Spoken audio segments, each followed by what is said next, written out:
7:01, we'll call to order the June 21st, 2022 Board of Commissioners for South County Fire. And if we have those at headquarters, please stand for the Pledge of Allegiance. I pledge allegiance to the flag of the United States of America and to the republic for which it stands, one nation, under God, indivisible, with liberty and justice for all. All right. Moving on to our agenda, approval of the agenda. We do have one adjustment to make on the agenda in removing item 12A, our executive session. So I'll motion to approve the agenda with that correction of eliminating the executive session 12A. We have a second on the motion. Commissioner Chan. Any discussion on the motion? Commissioner Chan, you're on mute. I think on the 10D, it should say elections, not appointment, because we vote for the electing the chair and vice chair. Okay. That should change it to election. Any additional questions, comments? Well, okay, I'll wait until when we get there. I have some comment before we have the discussions. All right, feel free to take it away, David. So what? Nobody else is raising their hand.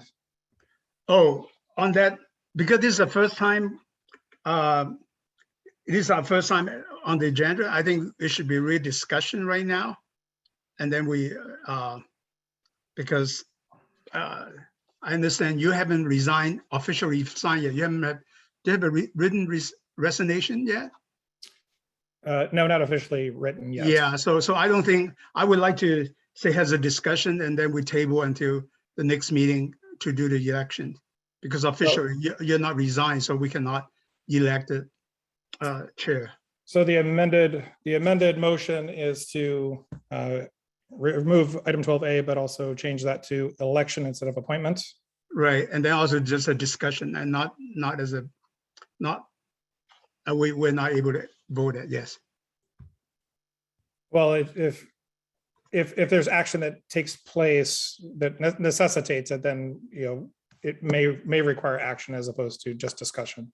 Well, I would like to have a discussion first, because first time this is very important. So we have people to able to discuss it, and then we can wait until next meeting on July 5th. I don't think we should take chair and vice chair so lightly. And then in general, from all organizations I involve, Rotary, whatever, it should, if somebody run for election, it should be candidates, and they should go and explaining to each candidate, have a chance of explaining why they want to be chair and what the merits are and what the so that should be really like running an election. Someone that to prepare to explaining why they deserve the position. So I would like to have a discussion, and then we will move on the next July 5th to be the actual election. So the candidates can prepare the statements, whatever that they need to do. Is there a second on the amendment? A second for Commissioner Kenny. Any discussion? Second. Any discussion on the amended motion? Commissioner Teoflack? I'll be voting against the amendment. Okay. Any other? Yeah, Commissioner Chan? point of order, it's called elections, not appointment. So that word is correct. So so that's I like to say that. Okay, Commissioner Daniels. The motion on the floor has two items to it. One is change the word from appointment to election, which is correct. And the second point is to postpone it. And for the second point, I, along with Teoflack, will be voting against it. Any further discussion on the motion? Well, I like to hear what the reason that you just postponed it. So are the candidates, is the candidate ready to explaining why the merits of them to be a chair?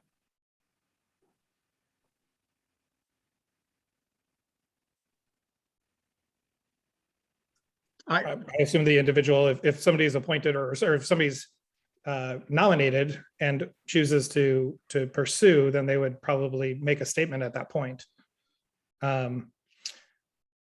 No, I like to know the reason why they postpone. See, we cannot, this has been our problem. You vote yes, no, and then you have no explanation, your action. We are in the Zoom meeting right now. Anybody can see our meeting. And we cannot just say, I will this and no explanation. I believe that we can. I mean, I'm sure everybody is making a decision, however they vote, based on some information. I don't think people are required to justify a vote, yes or no to anything, to the rest of the commissioners. People vote either their conscience or they're based on their understanding. But this is a public meeting, so I think I already explained to you why I want to postpone. So I would like to say the one who postpones, explaining why you don't want to postpone. This is how meeting works, especially to the public. We are elected by public. Public want to see how we discuss the issue, how they justify each decision. This has been, to me, this is the first ever a meeting. People would just vote. That's what you said. Well, just whatever you feel, our conscience, whatever it is, but people don't see your conscience. People see your reasoning. That's important. And you can go to look at Congress. You can go to city council. You can go to state. They're all explaining why they vote a certain way. Well, Commissioner Chan, I agree with the changing of the wording of appointment to election. I guess I would be voting no in hamstringing us into not being able to make a decision this evening, if that is the course that the commission wishes to take, and allowing for, if it requires or necessitates, to be able to vote on, allow for nominations and a vote. So no, I don't understand hamstring, because you continue to be chair for the whole meeting, and that's the beginning of next meeting. So that this is the first time I ever seen the whole discussion. I thought it was a discussion, not immediately. Have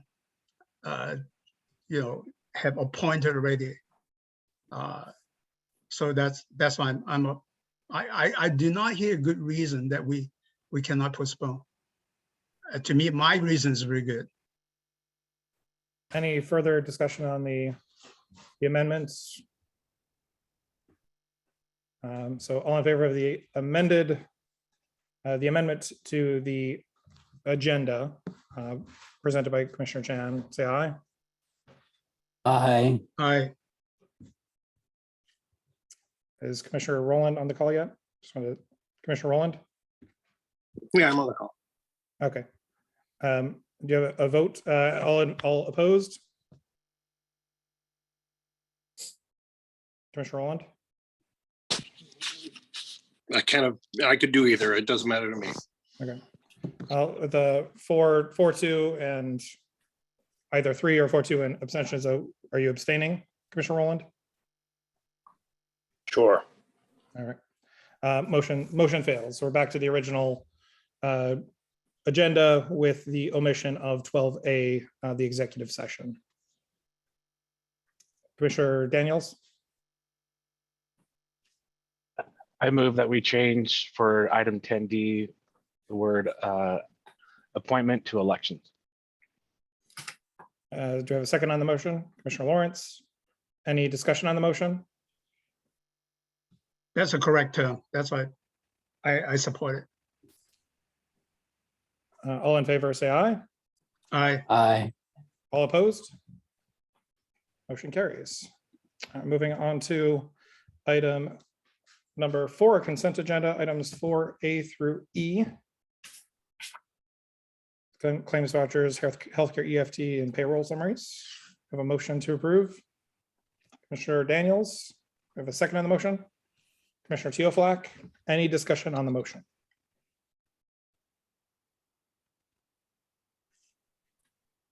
Seeing none, all in favor say aye. Aye. Aye. Motion carries.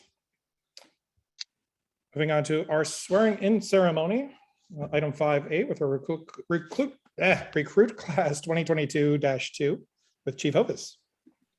Thank you, Chair Urban, and thank you, commissioners, for having us the opportunity to have a oath of office or swearing in ceremony. Recruits from class 2022-2. Can you put yourselves on video, please? And then as they're doing that, commissioners, on page 46 and 47 in your packet, those are the 16 lateral recruits of South County Fire's class 2022-2 that joined the RFA on June 13th. Thanks, Lori. So with a class of 16, it's a big group, and it looks like some don't have their video on yet, but most of them are getting there. So we're going to run through the numbers here real quick and talk about the two lateral firefighter paramedics, Benham Pruitt and Daniel Crom. Can you wave if you've got video on? It says I can't start my video because the host won't allow it. Okay, we'll work on that piece as we get ready to take the oath of office. In light of that, commissioners, there is 2 paramedics out of the 16 lateral candidates, and they've started their pre-academy and are now in academy. So tonight's a great night to get to know them a little bit by seeing how well they can recite this oath of office. I told them when I met them that I always haven't been the best at that, but I've gotten better, I think, over the years. So this is their first crack at it until they get an opportunity in the future. So we're pleased to have 16 laterals from all over the country, as far away as North Carolina. We've got some people out of state here locally as well. Also from Maryland. It's a big group, and really their why to come to South County Fire is because they want to serve our communities. Some of them come from here locally, about 5 of them, and then 4 have them relocated to this area as well. But really, they want to make this the final stop on their journey, their fire service careers. All of them came from at least one other full-time employment, and for some of them, that is their 3rd stop and their 3rd academy. So with that, recruits, are you ready to take your oath of office, your oath of commitment? We ready? That's yes. Okay. All right. Let's get after it. All right. So recruits, I state your name, do hereby declare, and raise your right hand when you're doing it.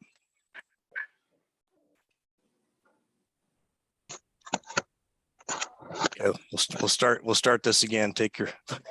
This is always easier in person, but you can't be nervous at home. Okay. So everybody's got audio on. I'm going to start again. All right. We ready? Yes. I see somebody searching for the button. Okay, we ready? Okay. I hereby state your name.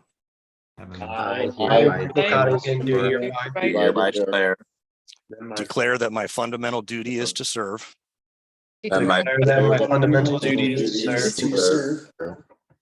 people of the South County Fire community. The people of the South County Fire community. I swear to protect, safeguard, and preserve life. I swear to protect, safeguard, and preserve life, Health and property. Against fire and other perils. Against fire and other perils. And to maintain a proficiency. And to maintain a proficiency. In the fire service. In the fire service. I will uphold the standards of my profession and position. I will uphold the standards of my profession and position. Serve the people and members of the Regional Fire Authority. Serve the people and members of the Regional Fire Authority. And will share my knowledge and skills with my colleagues. And will share my knowledge and skills with my colleagues. I recognize the badge of my office. I recognize the badge of my office as a symbol of public faith and trust. as a symbol of public faith and trust. And I accept so long as I am true. And accept so long as I am true. To the ethics of the fire service. To the ethics of the fire service. All right, recruits, this is my part, no repeat. If you, as a member of South County Fire and Rescue, agree to these standards and responsibilities, please say I do after the following statements. I accept this self-imposed and self-enforced obligation as my responsibility. I do. I make these promises to solemnly, freely, and upon my honor. I do. I do. All right, thank you, recruits. You can go back on mute here real quick. Keep yourself on video. We want to congratulate you. Good job.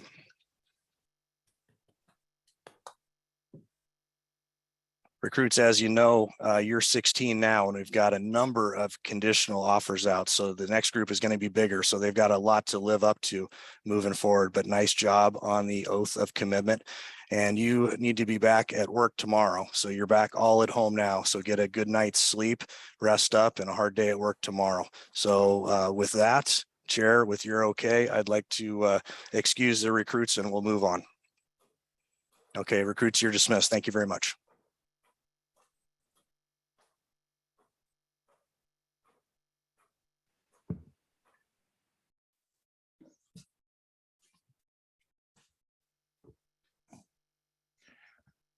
Thank you, Chief. Thank you. Moving on to item number 6, public comment. If there's anybody on the call wishing to make a public comment, please use the raise your hand function and you'll be recognized and elevated to a speaking position. I'm not seeing any hands raising. All right. Go ahead and move on to our fire chief report. Chief Hovis. All right, thank you, Chair, and commissioners, staff, and meeting attendees. Again, good night, and thank you for the opportunity to provide my report. So, commissioners, I've emailed you tonight an update for our COVID pandemic data and First Watch operational reports. I'll skip those metrics tonight. And we're going to move on to a little bit of an update related to hiring as well. We want to recognize that we have a new IT systems administrator in Brian Knoyer, who joined us on June 13th. Brian has a bachelor's of science in computers and IT systems from Brigham Young University. He's joining the RFA from previous employment at the Angel of the Winds Resort and Casino, and has previous experience actually working with HMA. With healthcare management administrators. And with that, I told Brian that he wouldn't need to say anything or speak tonight because I gave that summary. Was that correct, Brian? All right, well, we're going to welcome him to the team, and we wanted you to see his face as well because he will rotate in with now the 3 members of the IT area. And it's going to be really nice to be working with you. So welcome to South County Fire and welcome to what a commissioner meeting looks like tonight. So thank you, Brian. All right, so we've got another update coming up, and I'm going to just say, commissioners, it's really a pleasure to be able to turn this over to Deputy Chief David Wells to continue tonight. But I want to recognize Penny Coyne and say hello to her. David's going to talk a little bit about what Penny has done for South County Fire and our employees, and just a pleasure to have met you, Penny, and thank you for what you've done thus far for the RFA. And with that, I'm going to turn this over to Chief Wells. Chief. Thanks, Chief. Good evening, commissioners.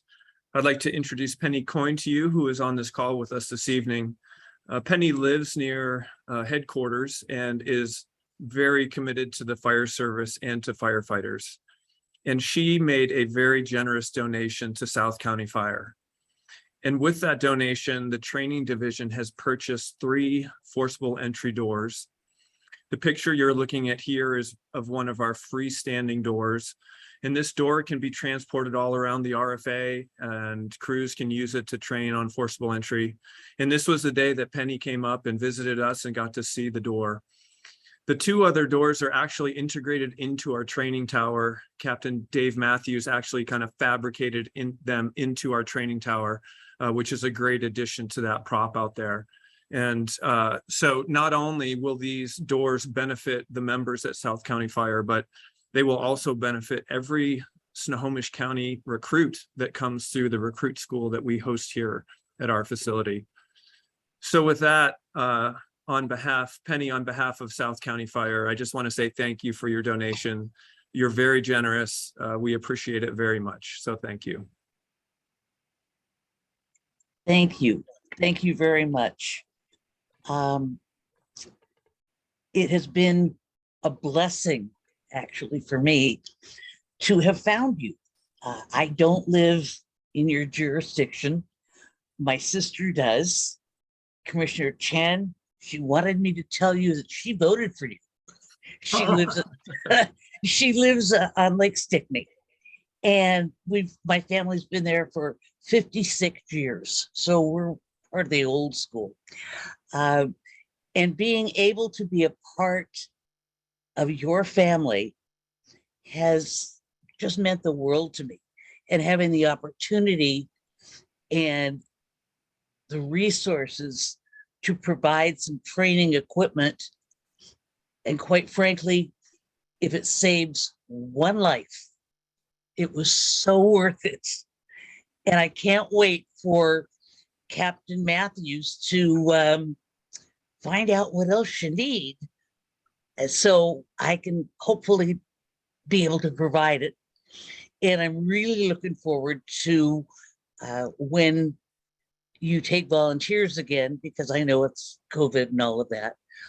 I'm ready to serve.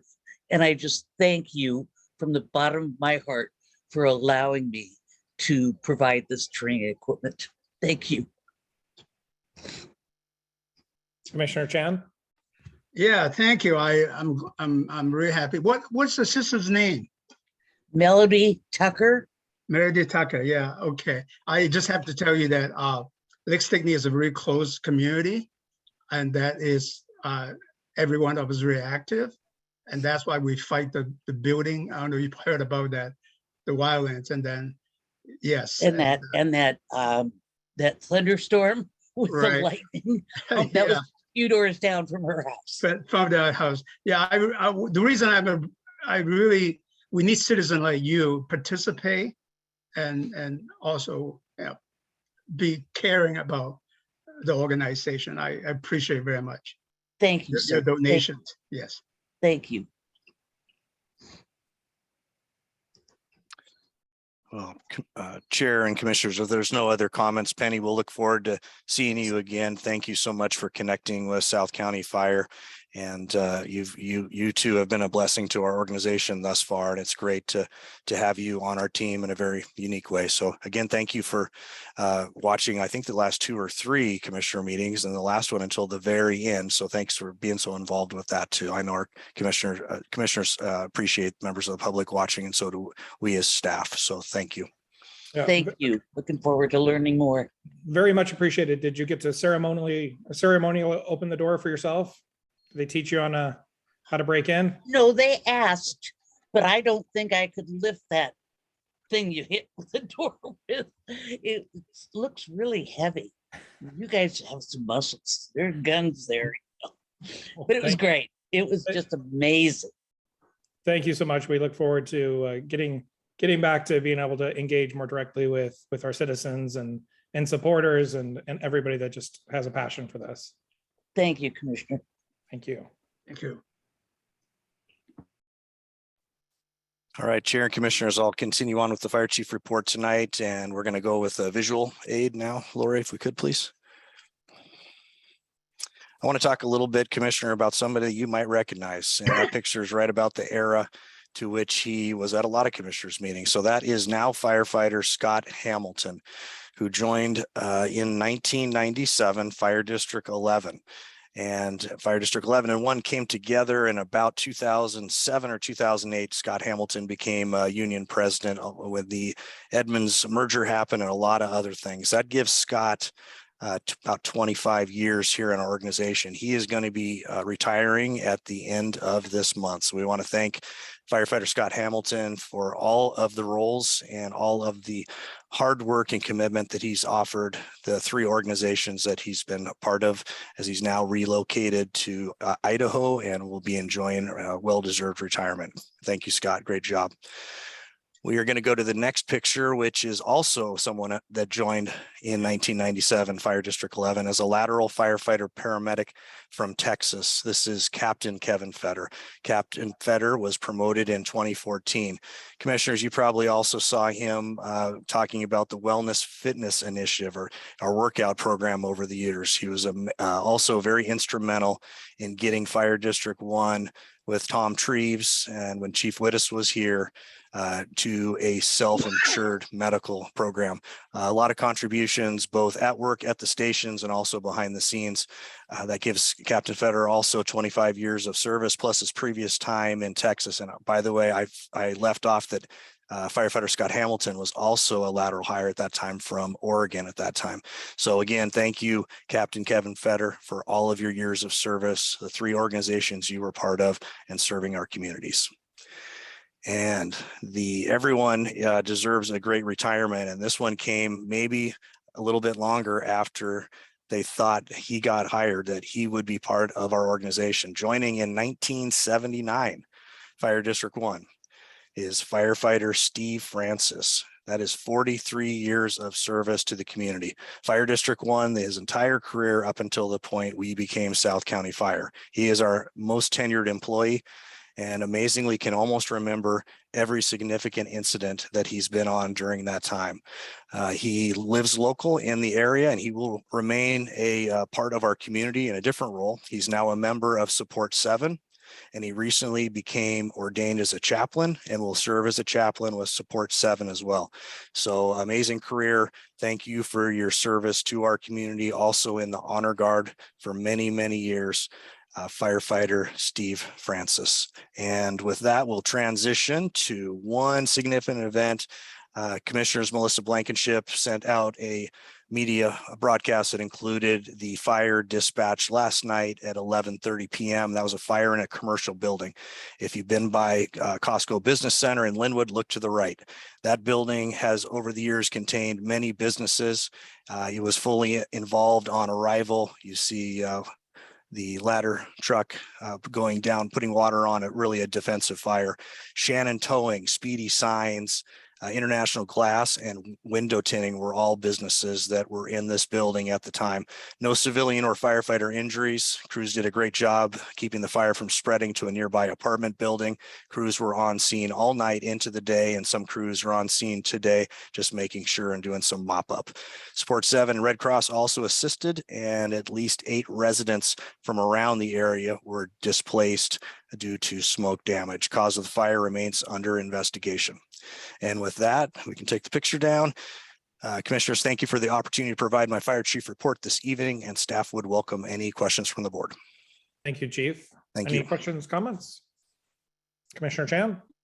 I just wanted to comment, Scott Hamilton, actually he graduated from Oregon State University, the Beavers, and I graduated from University of Oregon, the Ducks. So we have a little push back and forth. But my wife's from Beavers, so and also that I appreciate him during the recessions. He was leading the union, was really cooperating with us to really navigate the difficulty in there, and they did forgive the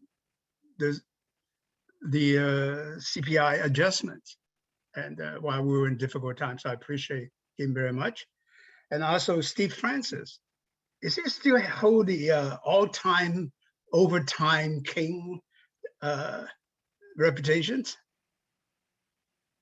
Good to live local and be willing to go to work when you're needed. Yeah, I don't know if it's the record or not, but he certainly, if he probably over that many years of service, has the most accumulated. Sure, certainly. Right. I mean, I didn't fish into the belly. Yeah, actually, anytime when we need someone, he step up and fill the position. I think that I greatly appreciate that. Yeah.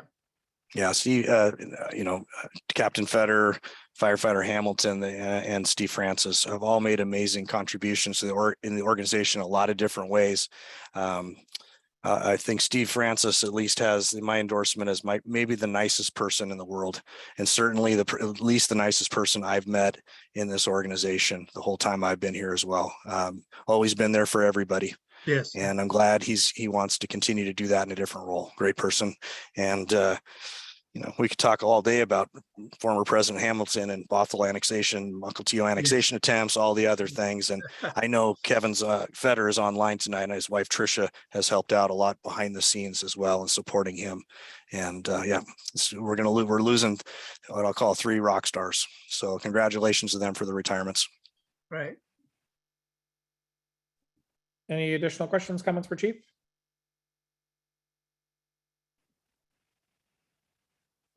All right, thank you, Chief. Thank you. Moving on to item 8, our union report with President Hoover. Good evening, commissioners, staff, and guests. Thank you for the opportunity to address you tonight. I wanted to start off by welcoming the class of 2022. I know that the oath of taking this job can be a little cumbersome online, but I hope they actually really listen to those words and take that to heart. That is who we are and what we do. I don't know if Penny's still on here, but I would certainly like to thank her for her contribution. It is something that was needed, and it is something that is going to help us save lives in the future.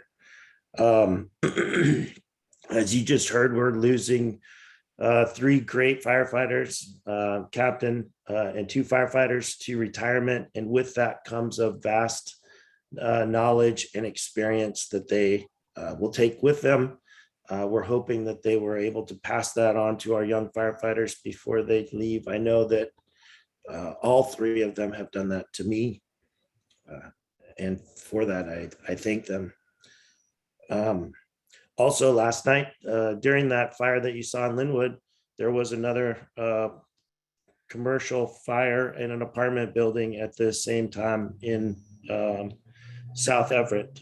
So I just wanted you to be aware that we do have multiple large incidents happening at the same time, and our resources are important, and our staffing is important to be able to handle those multiple alarms that happen at the same time. And with that, I'll take any questions. Thank you. Thank you. Any questions, comments for President Hoover? Commissioner Lawrence? Yeah, I appreciate what you had to say there, Chief Hoover. Thank you. President Hoover. Any other questions, comments? All right, thank you. Moving on in our agenda to item 9A, our budget amendment for engine refurbishment. Discussion with Chief Isotelo and Bothwell. Good evening, board. Staff is asking the board to consider approving a resolution and budget amendment to fund the refurbishment of 1 fire engine as discussed during the fleet update at the last board work session.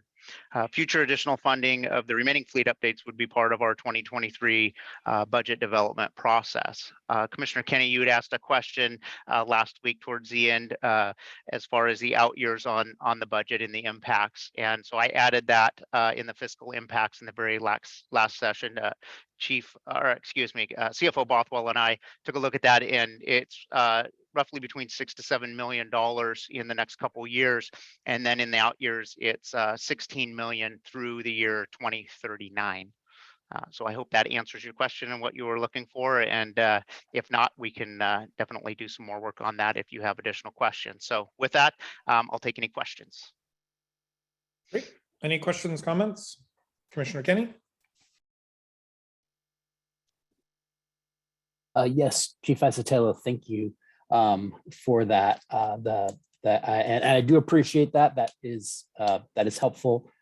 When I asked that, I was also thinking about the $450,000 this year and where it's coming from. And you just indicated in there, well, it's coming from the ending fund balance, which doesn't really answer my question, but we have a separate fund for apparatus. I know there's funds in there, certainly $450,000 to cover this expense, but I am drawing a line or seeing a line between this, the $900,000 that we spent for new employees, 10 for Edmonds, 20 for Mill Creek. The other items on the agenda tonight for HR and for finance, new positions, pressure that we've seen previously from facilities, that there needs to be more there. And all of this happening in a mid-budget cycle when the last, sorry, I'm just reaching over for my information here. The last information we have from October on the budget is we're somewhere in the neighborhood of $7 million in the red on the general fund next year. And so it just begs the question of, well, we don't really have any conversation on these mid-year adjustments about, well, where's the money coming from? And when it's $10,000 or $20,000, it's not that big a deal, but these larger numbers and numbers that go on into the future, this one doesn't. This is a one-time purchase. So that's good. And it's apparatus. It's not an ongoing salary expense. But I do think it begs the question of, well, we're already in the red for next year. Where is all this money coming from to pay for all of these things? And that's, I just didn't really see it. I appreciate that longer term information. That's good. I don't think I need more because the 450 is a one time and it's coming out of the apparatus reserve. So, and actually it's a interesting creative option to refurbish as opposed to spend twice as much or more and get a new engine. So for a variety of reasons, it's definitely a good deal. But I just wanted to highlight that I've been thinking about that because I'm seeing this rush of mid-year budget adjustments. And I'm wondering, how does this fit into we're sitting in red ink and the economy may be tanking. So how does this all come together? So anyways, I just wanted to make that comment, but I am supportive of it.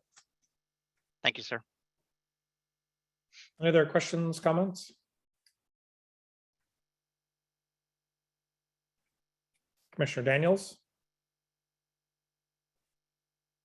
I move to adopt resolution 06212022-10 for engine refurbishment. we have a second on the motion. Commissioner Lawrence, any discussion on the motion? Seeing none, all in favor say aye. Aye. Aye. Aye. Motion carries. Thank you, Chief Isotelo, Thank you, board. for looking and finding a creative solution. I know we've been able to do these refurbishments with our medic units, and now finding a way to stretch these things a little bit farther with our engine. So now you got to find a ladder truck version of this. We'll be working on it. Thank you, sir. Moving on to item number 9B, our board bylaws amendment and Mill Creek ex officio invitation with Melissa. As we discussed at the last meeting, we were going to, or we indicated that we were presenting some bylaw amendments that Rich Davis, our attorney, has crafted to start the discussion about the section about an ex officio coming from a newly annexed city. And then there was also a draft letter that was created to give you an indication of what that might look like to officially send over that invitation to the city of Mill Creek. So that this is being presented to you for discussion.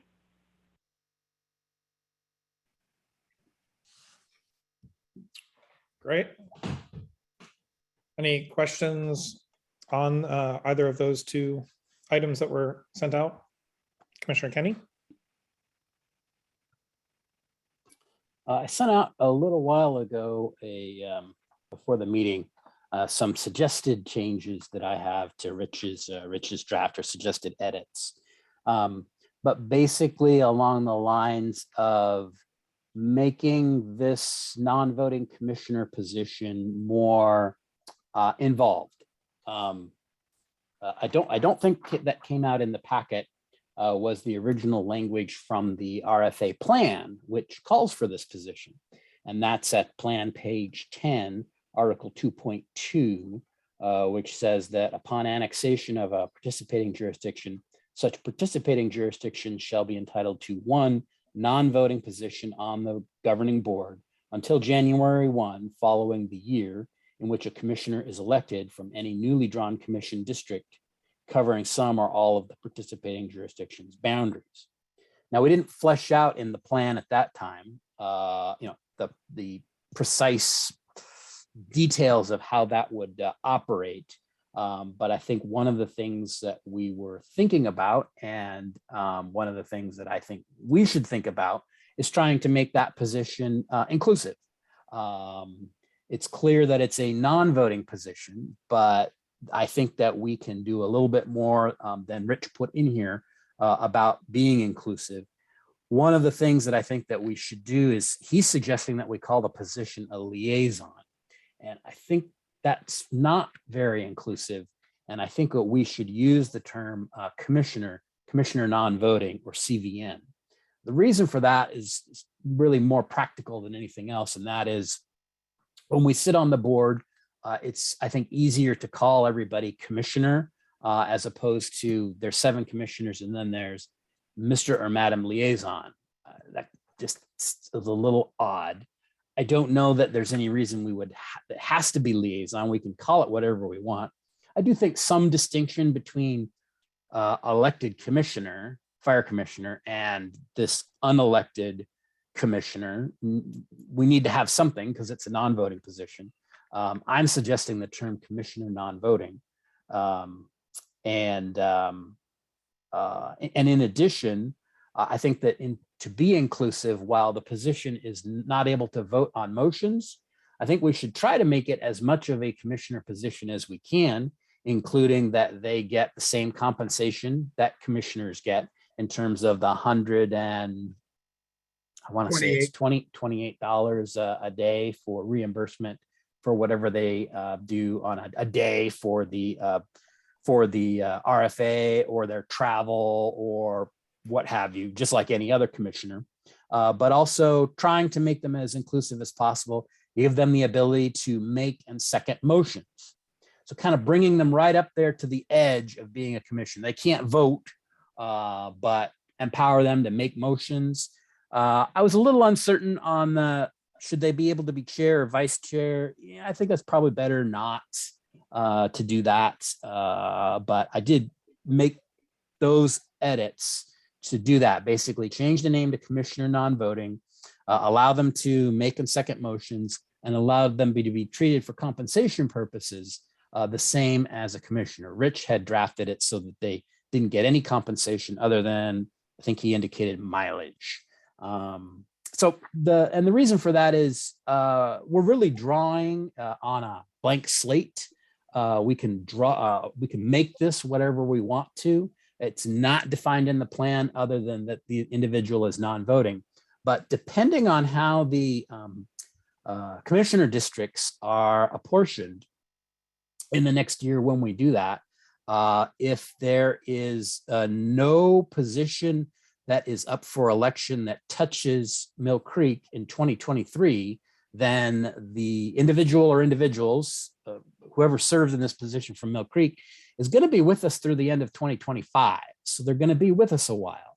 So I just think that in the interest of neighborliness with Mill Creek and our new constituents from Mill Creek, that we should treat the representative from Mill Creek, we should treat them well and empower them as much as we can with not actually having a full vote. So those are some suggestions that I have to try and facilitate that, to kind of flesh out what it means to be this non-voting commissioner position or whatever we want to call it. Thanks. Commissioner Kenny, just to refresh my memory, when the RFA was formed, Linwood had a representative. What were they called at the time? The full commissioner. They're commissioners, yeah. But they were full voting commissioners pursuant to the plan.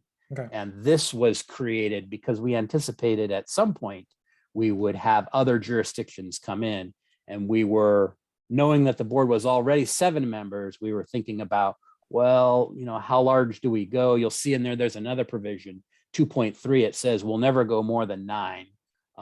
But what do we do to kind of bridge the gap for a jurisdiction that joins but is not redistricted in yet, so that they have some representation? And this is kind of what we came upon in this non-voting position.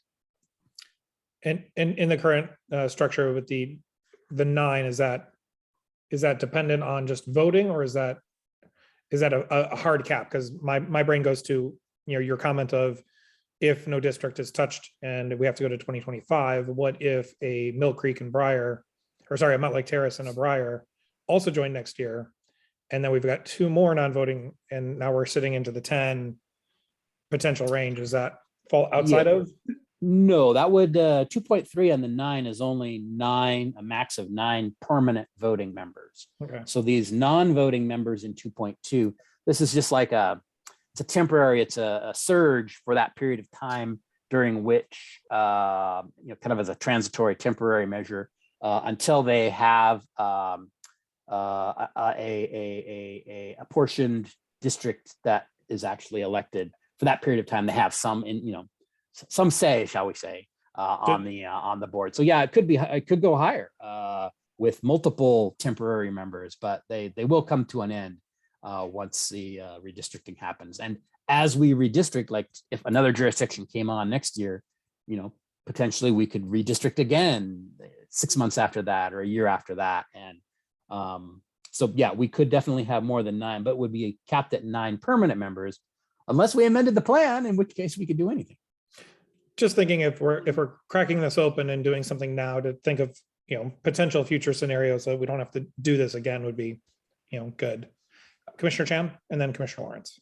Yeah, no, actually, this really definitely need a good discussion. So what happened is that the 2 commissioners from Linwood I think, who's a District 2, and Geofrag is what district are you, Commissioner Geofrag?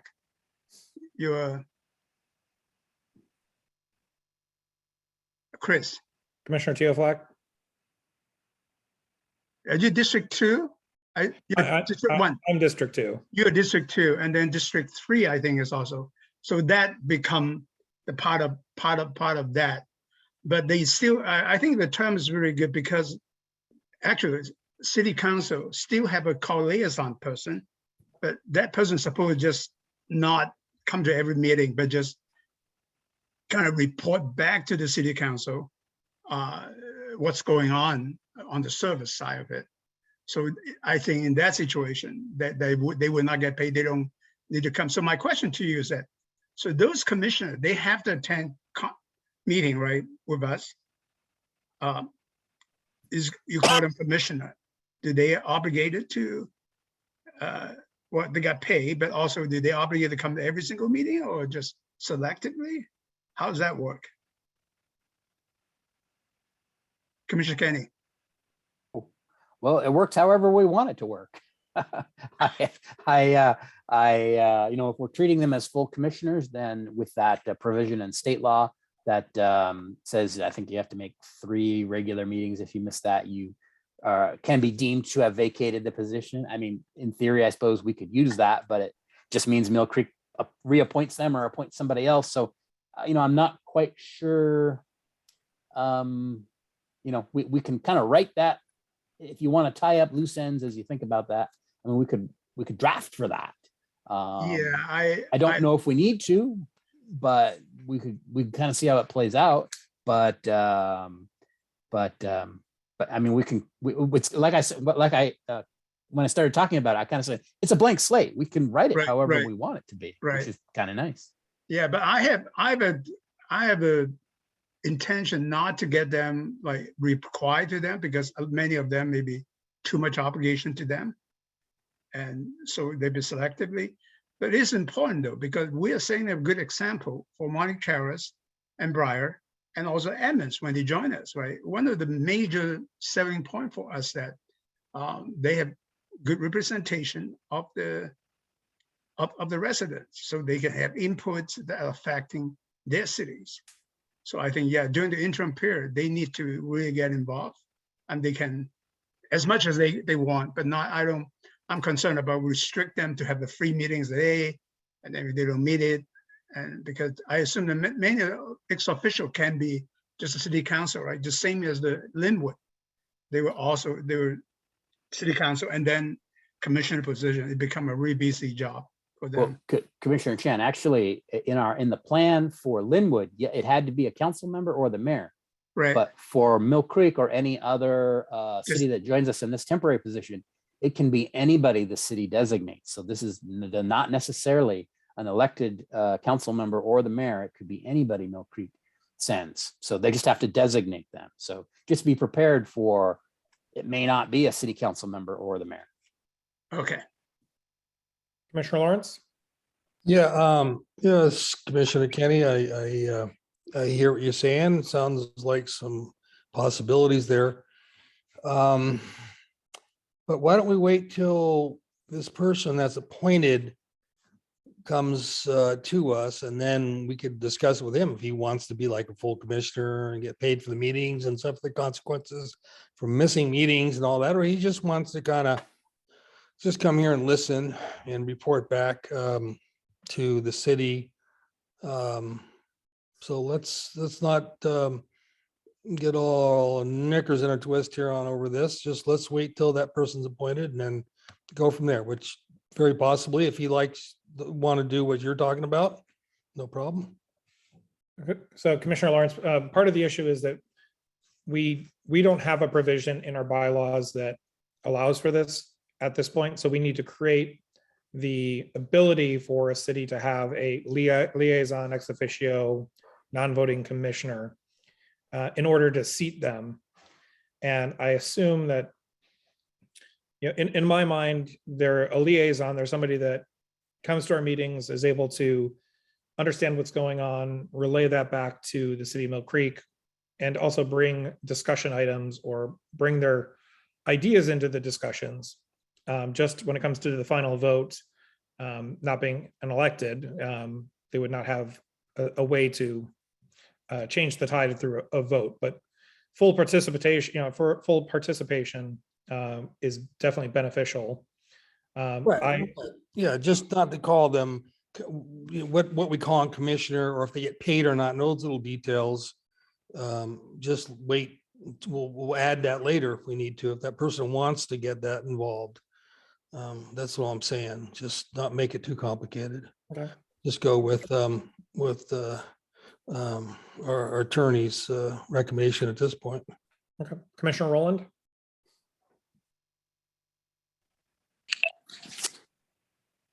Yeah, I don't think there's anything that prevents us from having anyone, you know, join in a meeting and, you know, by the consent of the commissioners, you know, engage in conversations. So I think as far as the bylaws amendment, you know, if we want to get it perfect, we can do so. And in the meantime, if they want to, you know, designate someone to be part of these discussions, we just have to be okay with it, and we can go on while we work out these details. Commissioner Chan? Yeah, we have to settle the position where it lies, because otherwise, when we go to Monarch Terrace, we have the same thing. It will be difficult for them to ask them what they want, what they like, that type of thing. But Mill Creek is more special is because Mill Creek have their own different fire service. So they probably want to, you know, this transition period is very important for them to make sure we have the same service versus Monarch Terrace. They already have our service and admin our service. So the transition will be not as difficult. So I agree, we have to really figure out what do we want and then communicate with them and see would that work for them. And then we need to formalize it, because I hate to changing back and forth when Monarch Terrace trying to join us with different characteristics of the positions. Any other thoughts on this topic? Chief? Just some food for thought as the commission continues to think through this issue. Currently, Mill Creek meets on the first, second, and fourth Tuesdays at 7 o'clock for their council, and then any other added meetings as needed. Mountain Lake Terrace Council meets the first and third Monday with Thursday work sessions the week before any of those meetings. City of Briars Council meets the second and fourth Tuesdays for their business meetings and work sessions on the first and third Tuesdays, also at 7. And the City of Edmonds meets the first, third, and fourth Tuesdays at a minimum.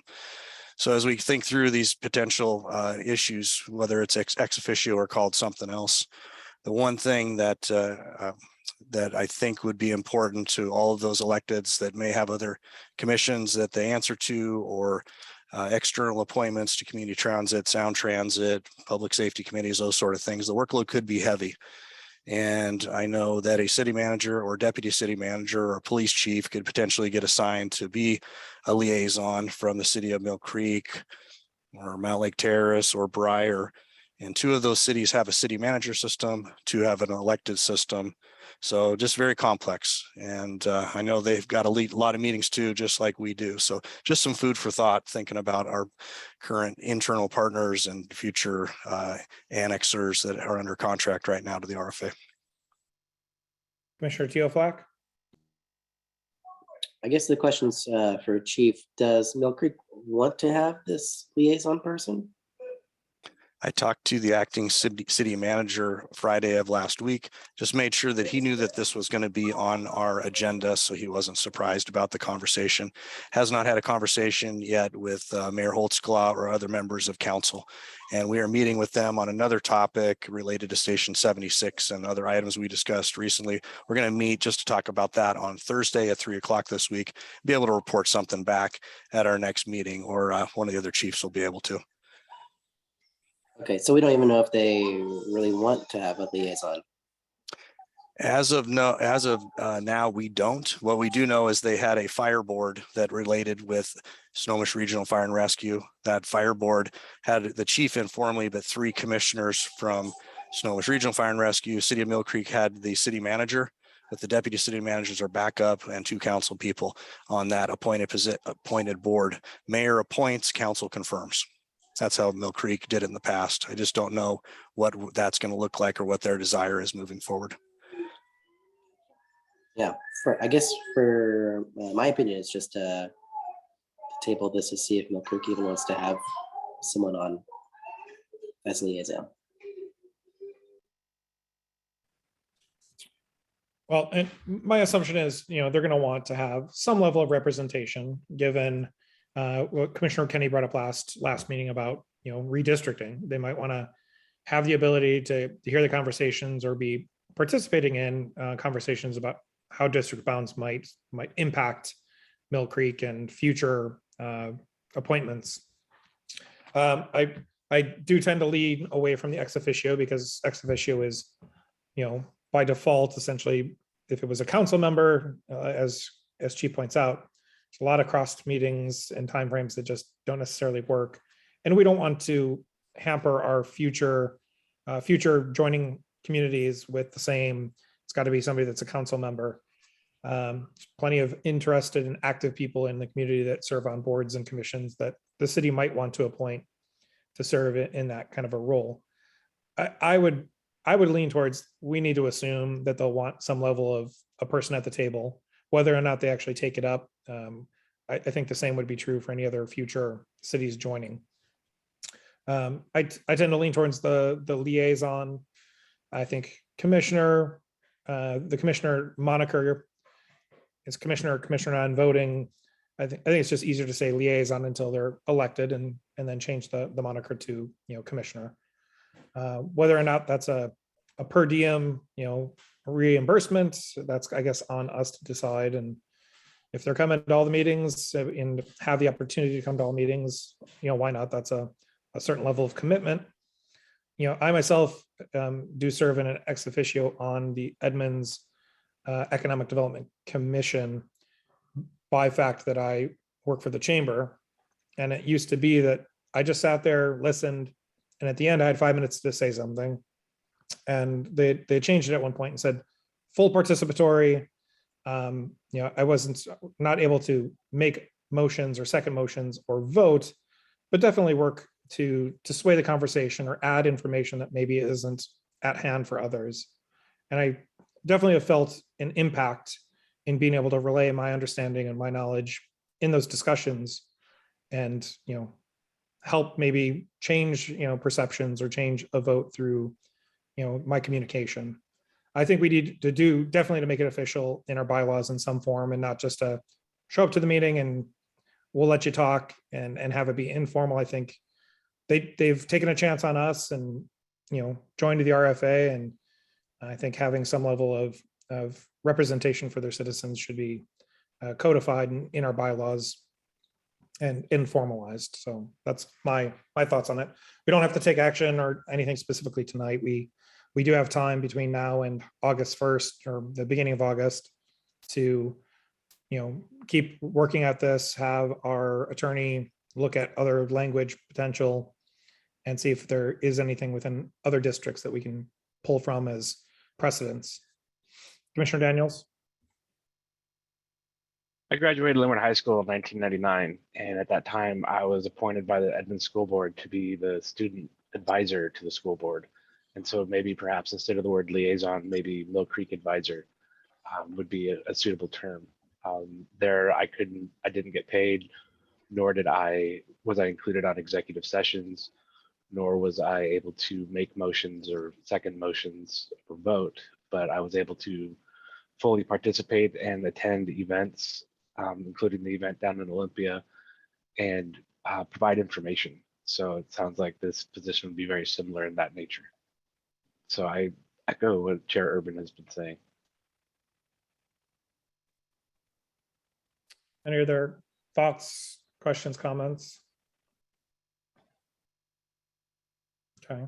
Well, as Commissioner Kenny did, if you've got additional verbiage, language, ideas, please do put them down. We can get those to Melissa, and Rich can kind of look at that and potentially come back maybe for our first meeting of July with an update, as Rich is usually at our first meeting, and maybe have a little bit more robust kind of exploration with our legal counsel in the room to,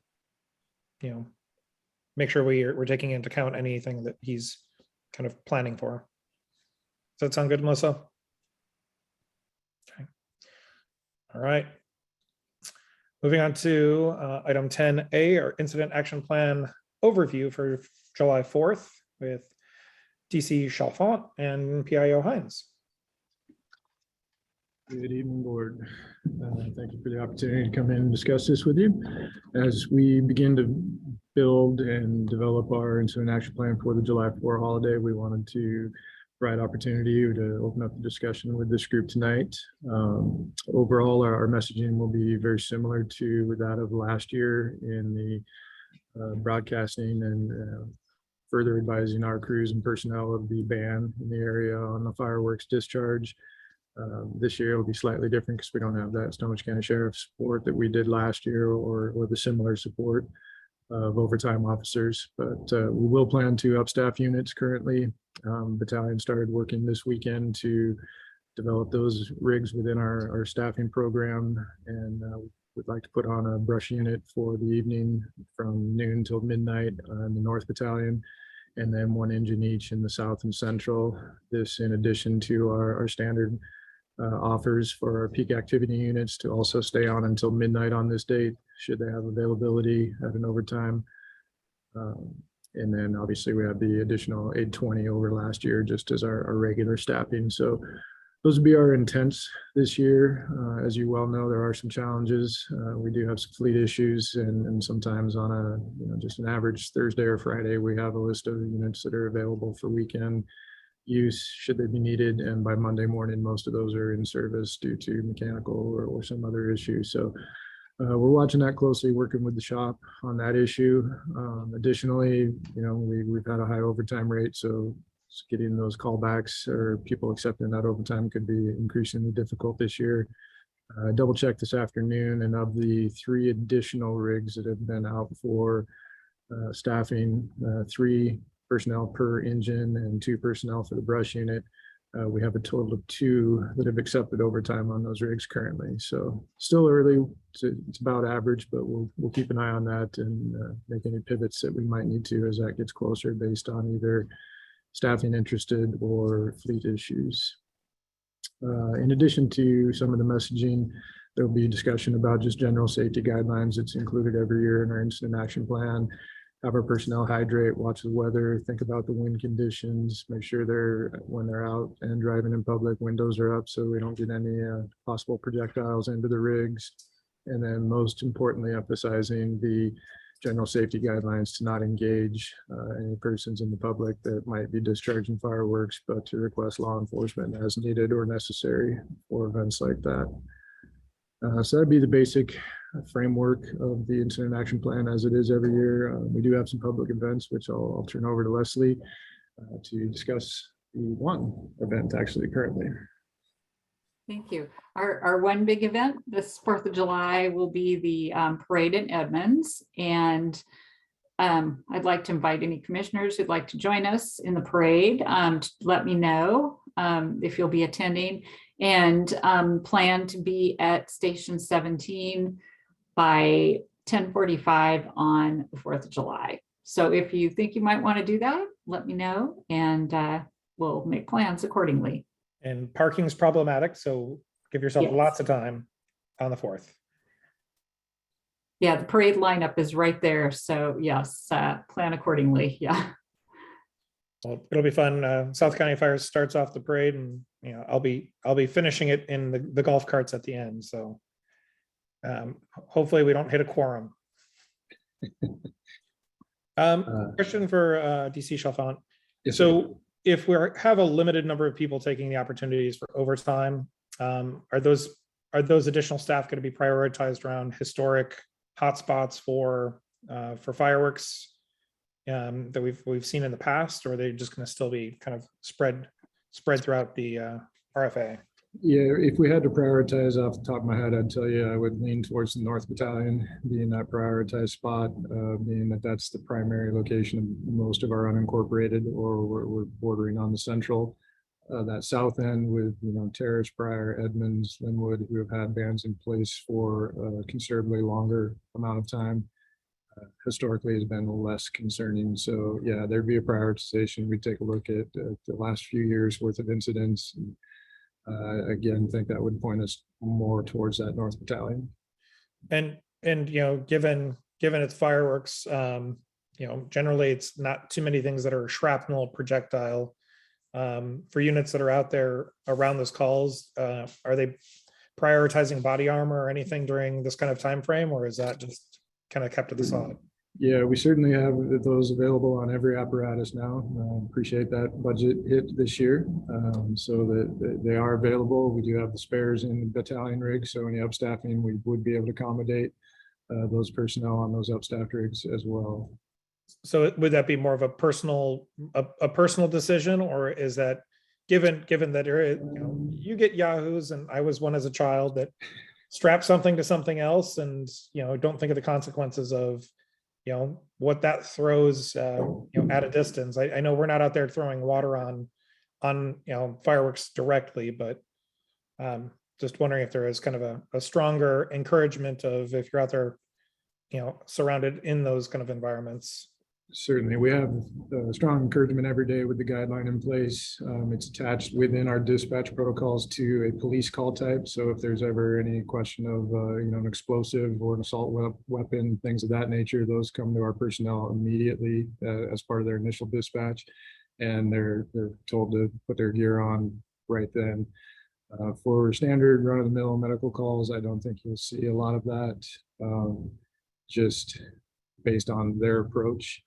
If there's any indication, particularly of I don't know what to term it here, even more illegal fireworks, the kind you might get that are shaped like tennis balls or other types, our personnel are directed 100% to stay away from those. There's a information sheet within the incident action plan that kind of gives photos of both common and those highly illegal ones, if that is such a term. And they're told to keep away from those, request law enforcement, and then the advice, if they're going to be remaining on scene or in close proximity, that they would put protective gear on as well, just in case. Thank you. Other questions, comments? All right, seeing none. Thank you for the update, and look forward to having a hopefully another safe one. I know last year was unusually safe, and hopefully that continues. We would appreciate that as well. Moving on to item 10B, our finance staffing structure for discussion with CFO Bothwell. Good evening, commissioners. I have a brief introduction for you, and I'm going to start with the background. The current finance staffing model consists of 4 positions. It's 1 CFO, 1 analyst, 1 payroll specialist, and 1 accounts payable specialist. The RFA has grown in size and complexity over the past several years, and the current staffing model is inadequate to keep up with the needs of the organization. Specifically, the current staffing model makes it difficult to maintain appropriate internal controls. It increases risks due to an inability to staff redundancy for critical functions like payroll and accounts payable. And it lacks the capacity to perform some finance functions on a timely basis. So we're requesting consideration of authorization to add a finance manager position to the finance staffing model to alleviate some of these challenges. The request also includes the reclassification of the payroll specialist position. The duties typically associated with the current classification are routine data entry and processing. The payroll position at the RFA is required to perform duties significantly in excess, of that classification, including complex analysis associated with the implementation of labor contracts and personnel budgeting. So the second part of the request is to reclassify the payroll position from accounting specialist to analyst. There are some additional details in your meeting materials. And tonight, I'm hoping that you will signal your support for this item to come back for action on July 5th. That's the introduction. I'm happy to take any questions. Thank you. Any questions, comments for CFO Bothwell? Commissioner Kenny? Yeah, sorry, Mr. Bothwell. Is there any, what is the downside to waiting to address these to the budget cycle or the budget discussions in the fall? Thanks for the question. And I picked up on your earlier comment, and I think nobody in the organization is a bigger fan of pushing all these decisions to the budget process. In this case, I think that there's pretty significant risk associated with our current staffing model, particularly with the redundancy for payroll and the internal controls issues that we're kind of seeing or that we need to navigate. And so because it's an issue of risk mitigation, I think that it's important to have a discussion about this item now rather than during budget season. So that's what I would say about why now. I think you gathered from my earlier comments that I'm concerned about. I'm seeing a trend amongst different departments here at South County Fire that finance wants its people, and as you've indicated, needs them now mid-budget for 2022. And I'm anticipating we'll hear similar things from Ms. Hollenbeck about HR. They need their positions now. And we need the people in the field for the Edmonds contract, and in anticipation of Mill Creek. And we need those now to get started for service. And we heard earlier in the year that facilities has needs. Those need to be addressed, for the individuals from that department now. And so as in sitting in governance, as I kind of look out over all of these things, I see that trend, and I am not unsympathetic to that because as we have grown larger, we need to focus on the back office function and how we are staffed there. I do think that it undercuts the argument about economies of scale because as we have more people in the field, we just need more people. I'm not, over time, I have been less and less convinced by the economy of scale issue, but I guess that's neither here nor there for this particular discussion. But my concern is that this comes at the mid-budget, and I guess I am not convinced that all of these issues cannot wait till the fall budget where we can discuss them, because I feel like these are just coming on the board. We need them right now, particularly these positions that involve new positions that will continue onward. They have budget impact into future years. Some of these issues don't have a future impact or come with their own funding. For example, the 10 firefighters for the Edmonds contract, New Edmonds unit, that's funded by more money from the city of Edmonds. Although we're spending $600,000 on behalf of Mill Creek firefighters here in 2022, and we don't have any money from Mill Creek, we do have a revenue source for them in 2023 and all succeeding years. So it's kind of like a down payment on that. As I mentioned, the refurbished fire engine from earlier in the meeting, that's a one-time expense, and we do have money in the equipment and capital facilities fund, the equipment fund for that apparatus fund, one-time purchase. But particularly these positions that will continue on into the future, I guess I'm not convinced that these can't be handled in the budget where we can look more from a more global position at these issues. Particularly, Mr. Bothwell, I know you didn't mention, but I mentioned earlier in the meeting, and the last information that we had from October was one calculation was 7.4 million in the red for the general fund budget for 2023. So, you know, I hear all of these urgent pleas for more people and spend money for it, but I don't hear the backside of it, which is, well, where's all this money coming from? Because as you know, money doesn't grow on trees. We've got to come up with the money, and we both have the board in its governing capacity has to both spend the money appropriately, but it also has to obtain the money. And I'm concerned about that latter side of, okay, well, why don't we consider these both at the same time so we have a better sense of where is the money going to come to pay for all of these positions? Because we're not talking about that now, and I haven't heard any of these proposals really talking much about that. And that's why I think it's better to, particularly now where we're going to be talking about budget in 2 months, push this to the budget cycle, consider it all together, in part because the economic news is not very good right now, and we could be on the edge of a recession. I've been thinking we've been on the edge of a recession with coronavirus for a number of years. Maybe we're finally going to tip into it. And maybe we need to be thinking about reducing our expenses and reducing and not hiring more people and buttoning down the hatches because a recession's coming. So what I'm seeing tonight is the opposite of looking at recessionary concerns, but rather growing. And I understand the reasons for the growing, but I also have to consider, well, what's the environment we're in right now? And I'm just not sure that spending, as I look at all of these demands, hundreds of thousands of dollars mid-budget cycle, not sure that's the best decision at this point. And I'm just curious, Mr. Bothwell, if you have any response to that.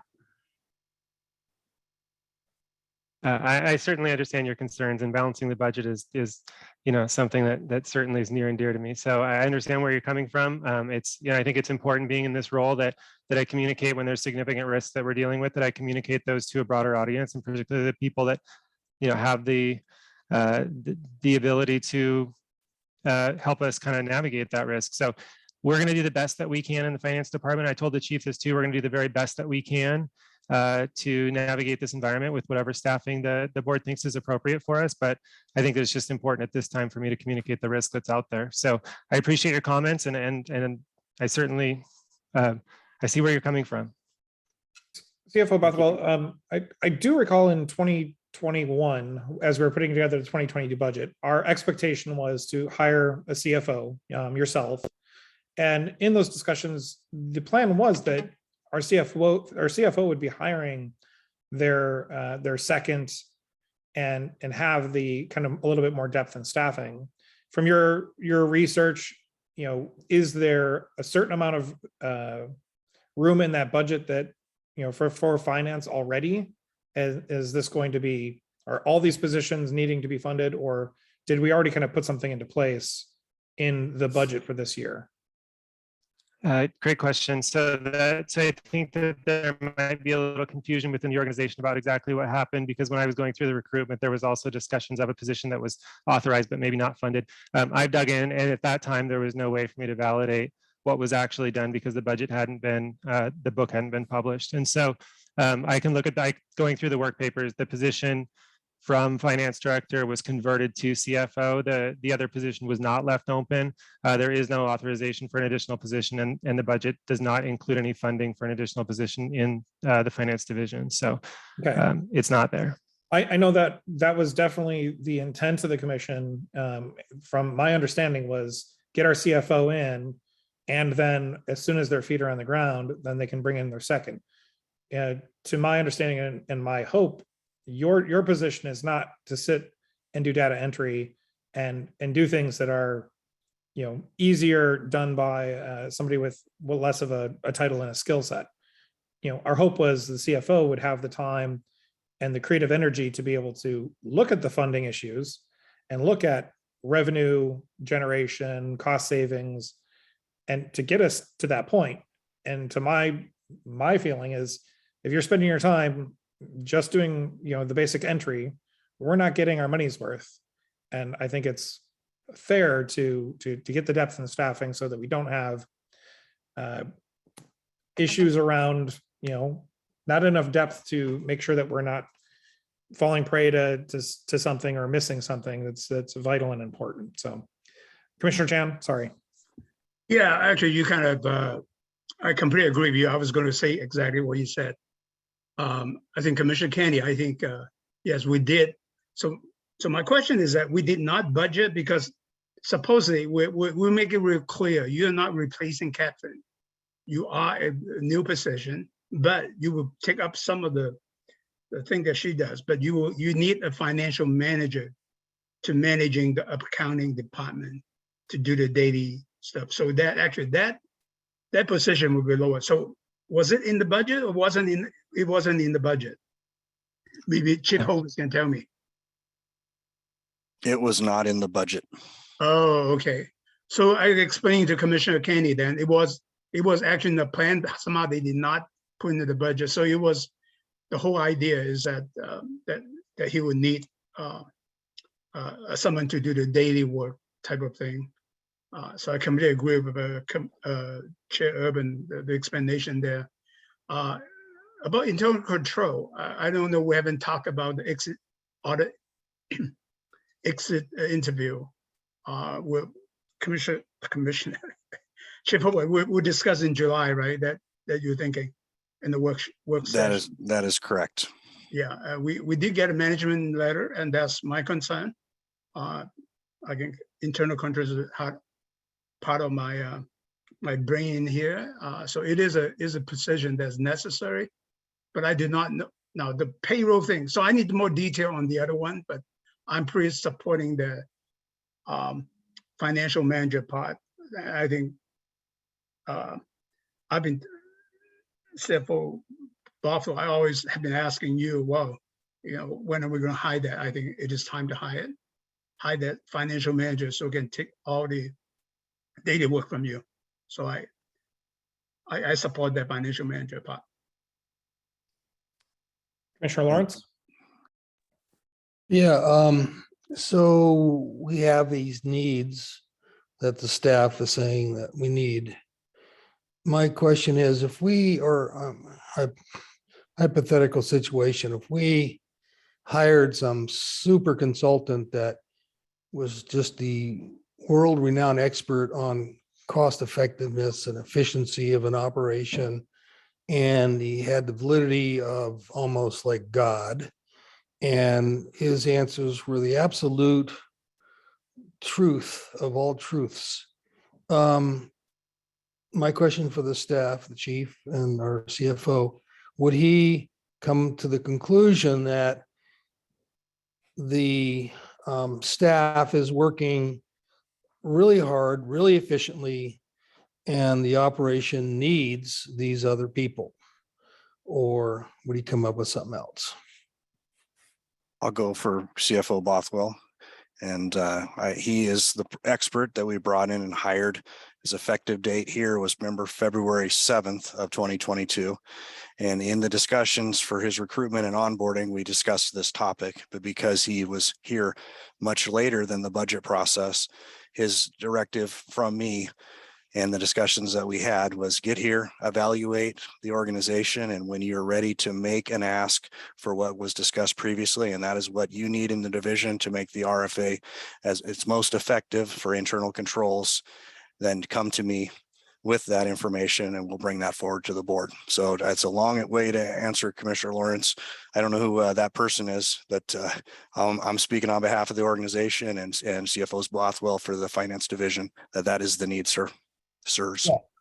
And like what Commissioner Kenny and Chan said, we knew that we were going to have a finance manager, but I'm talking about other positions that we're hiring on and talking about hiring. We absolutely need these people because everybody's maxed out to the limit and some work is not getting done. Would you say that as a valid statement? I would say that is correct, and we need to make sure that we have depth within all of our divisions, what I like to call at least a 2 deep or 3 deep model with duplication of skills and abilities as backup for internal controls, and also that people may retire or get recruited to other organizations or something bad happens to them, even like COVID or something else. So we're striving for that throughout the organization, and that's part of internally, in my words, what CFO Bothwell is describing, and then HR Director Hollenbeck will be describing as well.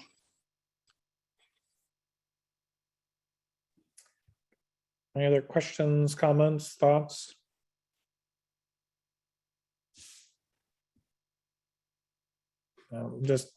I'd like to reiterate my support. I believe that, you know, we brought in and have our directors to try to create the most, you know, efficient and robust system that will enable us to grow and to support, you know, all the communities that we're here to serve.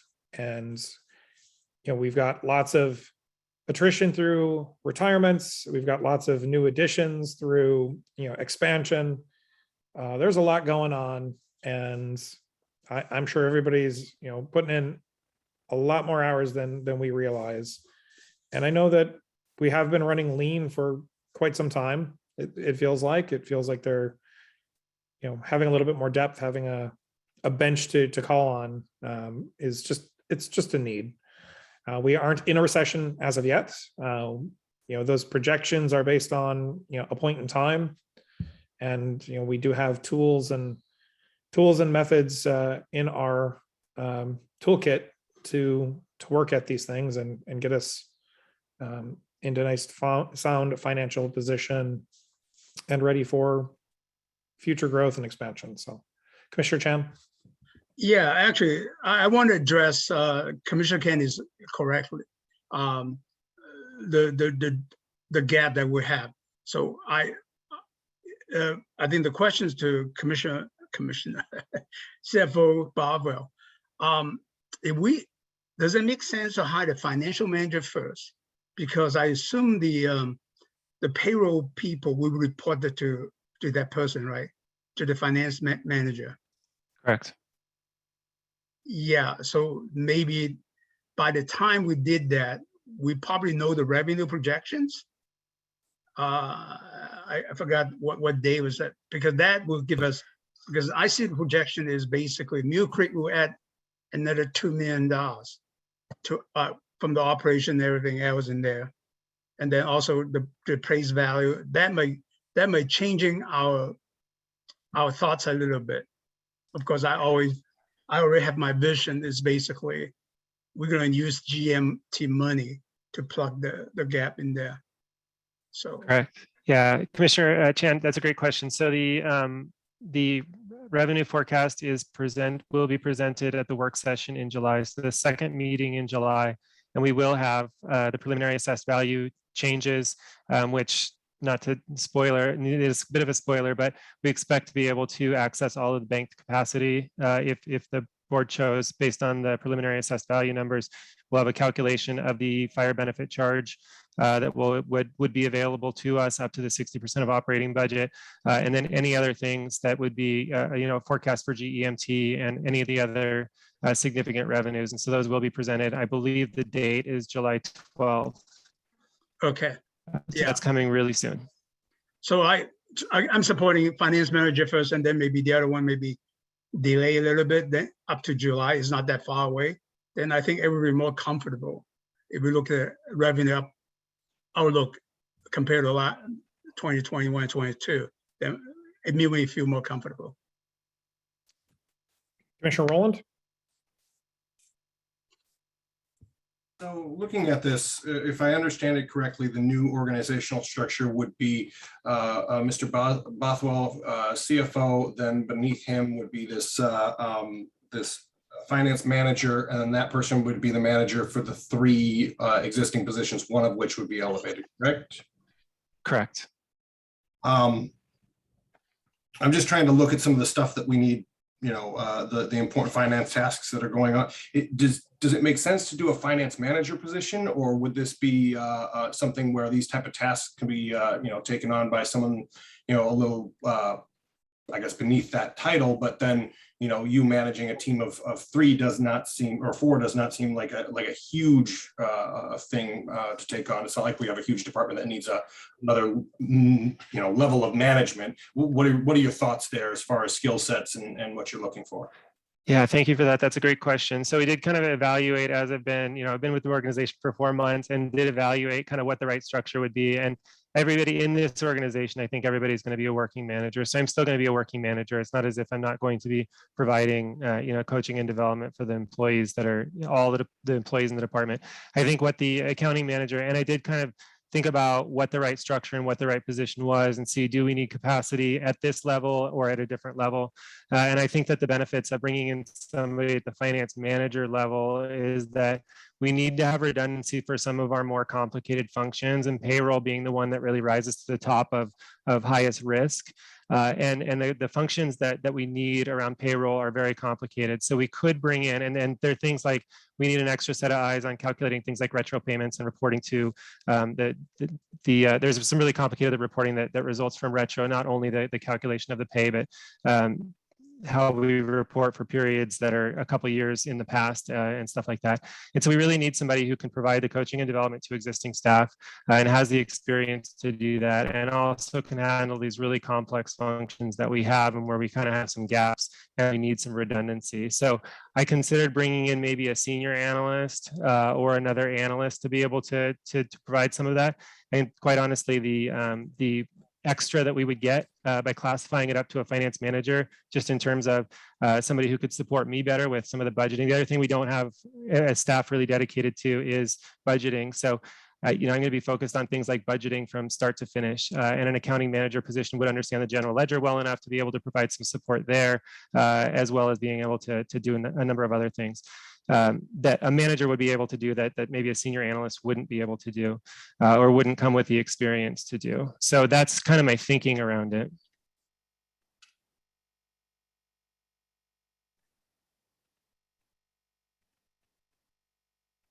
Any additional questions, comments before we close out and move to a break? Chief? I would just add that CFO Bothwell is on an approved day off, and he's having to be here tonight to talk about that. And some of that is workflow, but in his team currently, there's not another person to be able to do what he's doing or explaining things if we go into budget season. So if nothing else, that's part of this ask today. So Chris would not mention that, and he's too humble to say so. And he is highly skilled, but everybody needs another member of their team to help them along. So that's another mention. So thank you for listening tonight, commissioners. And I don't think we have anything else from staff on this item. Commissioner Daniels? Real quick, CFO Bothwell, how many people, including yourself, are in the finance department? There's 4, including me. And so you're looking to expand this to 2 more? No, just 5. One more position. And yeah. Thank you. Thank you. Thank you for joining on the meeting from Vegas, on vacation. 20 on black for me. And we're going to go ahead and take a 10-minute break, and we'll return back here at 8:35. So make sure you're back on 8:45. And thank you for attending, CFO Bothwell. Thanks. 8:45. 8:45, returning back from our break. We're returning with item 10C, our human resource staffing structure, for discussion with HR Director Hollenbeck. Good evening, commissioners. Well, first, I just want to say that I appreciate that CFO Bothwell went first, because I think I have a sense of some of the questions that I might be receiving this evening. So let me just start with, again, some background, as CFO Bothwell did as well. The ask at this point for us in Human Resources is to elevate two of the positions. When I say elevate, it's to really redistribute some of the functions within the HR division to better meet the needs that have evolved over the course of the last 5 years, and then ultimately to backfill one of those positions with a new HR specialist. So the ultimate ask is to add 1 FTE for an HR specialist, but a little bit more background on the elevations. So what we're looking to do is to take the role of our current analyst and to expand that role to elevate it to being a manager position. And I'll explain why we think that's important in just a minute, but over time, that position has evolved to taking on managerial responsibilities already. So it's really sort of right-sizing the position for the role that it's actually performing. And then to elevate one of our HR specialists, we have 2 currently, and one of those is focused right now on benefits and leaves. What we've determined is that leaves alone has really morphed over the course of the last few years, partly because of law changes like paid family medical leave, that it's very time consuming, to where we really want a very specific focus on leaves, as well as some safety programs and some other programs that we think are really beneficial ultimately to help hopefully reduce some costs in the organization. And then thirdly, that leaves the open position, which would focus on benefits. Benefits is time consuming, but with the addition of new employees has become quite a tedious process to ensure that we have all of our employees set up properly and managing all of the benefits. So and then my last position in my departments, where currently we have a total of 4, is an HR specialist that does recruiting. The volume of recruiting has been absolutely substantial since our hire. The increase has been substantial, and we really need to provide some help and support. So the other new HR specialists would be brought in part to help support the recruiter with all of the processing of candidates. That said, I want to address a few of the questions that I heard earlier that I think are likely to be asked of me in this request. First, a question by Commissioner Kenny about why mid-year. It's a great question. The truth is we've been treading water in my department for some time. We are very busy, have been exceptionally busy, have been I think changing from a strategic department to a day-to-day department, and now not even quite keeping up with day-to-day. And we had hoped to get this in the budget for 2022. That didn't happen. And now we've seen the addition of the staffing for Edmonds and Mill Creek on the forefront, and we know that that's going to be it's going to reach the point where we are not getting to things that are critically important to the department, not just things that are important but not urgent. We need to be addressing and taking care of all of our business, not just everything that's urgent. And we're at that point where day to day we're just getting done what we need to get done. I want to address the question of, I think well asked by Commissioner Lawrence about if we brought in the magical consultant to take a look at our team. I'm going to tell you that I am exceptionally proud of my team. It is a very high performing team that works their fannies off from the moment they walk in the door till the moment they leave, and oftentimes many hours after they're supposed to be gone. We had not been incurring overtime until the last year. We have started incurring overtime, and that's because I'm making sure we're following wage and hour laws and actually reporting the overtime that they had been working previously and may or may not have always been reporting. But I will tell you that this is a very high performing team that is very frustrated at this point, partly because they're not able to get to some of the things that they'd like to, partly because they're not able to respond as promptly as they had always in the past. And they are at a point where they are not doing their best work. I'm going to be honest with you, because they're stretched very thin. And that's not a good way. We can't sustain that. That's not something where we're going to keep employees or where we're going to do the good work we need to keep doing. I want to address Commissioner Rowland's question to CFO Bothwell regarding, did we consider other options other than a manager? Because that's a very fair question as well. We did, and I will tell you that originally I thought we could just sort of do this really cheaply and bring in kind of an administrative assistant. But what I've realized is that, again, I had people performing out of class, if you will. They're doing work that is above the level of their job description. And as an example, my analyst currently is helping me to do things like employee investigations. That's not part of that person's job description, but it's something just time-wise that I've needed assistance. And those are high-risk items or high-risk functions where we need to make sure we have well-qualified people who are in positions that can have the training and perform those functions well. Additionally, and I think this came out in a question that Commissioner Urban asked, Chair Urban asked, is about sort of the efficiency of the department. And I will tell you that I've been pulled away from my director level position, sort of as CFO Bothwell was describing. I'm doing things like reference checks. I'm doing things like checking, reviewing letters that really are the most basic level. I am doing things that are not what you're paying me to do, just because of the time crunches that we have to get these things done.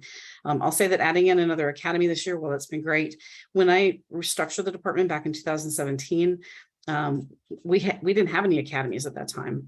The academies are very time consuming for HR. I know that may not seem logical, but it involves everything from, as I'm doing tonight a little bit, and we'll keep doing after this meeting's over, I'm reviewing all of the evaluations of all of the recruits. It's the first time these CEOs have ever done evaluations. We're wanting to make sure that, again, we're mitigating legal risk to make sure those are done right. I train the company officers, I train instructors, I work with the training officers throughout the academies. That wasn't something we anticipated at the time that we structured the department. And it's one example of something that at this point is becoming, quite time consuming. Lastly, a couple of other thoughts.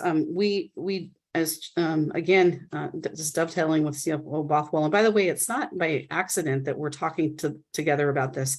Our two departments work together a lot. We dovetail on each other. We know that there's some efficiencies that can be gained, and we know that there's some risk mitigation that we can address with our two departments having, more than a 1 point approval on multiple things. So he and I have been and will continue to work together on those, and we think that this structure will help us to do that.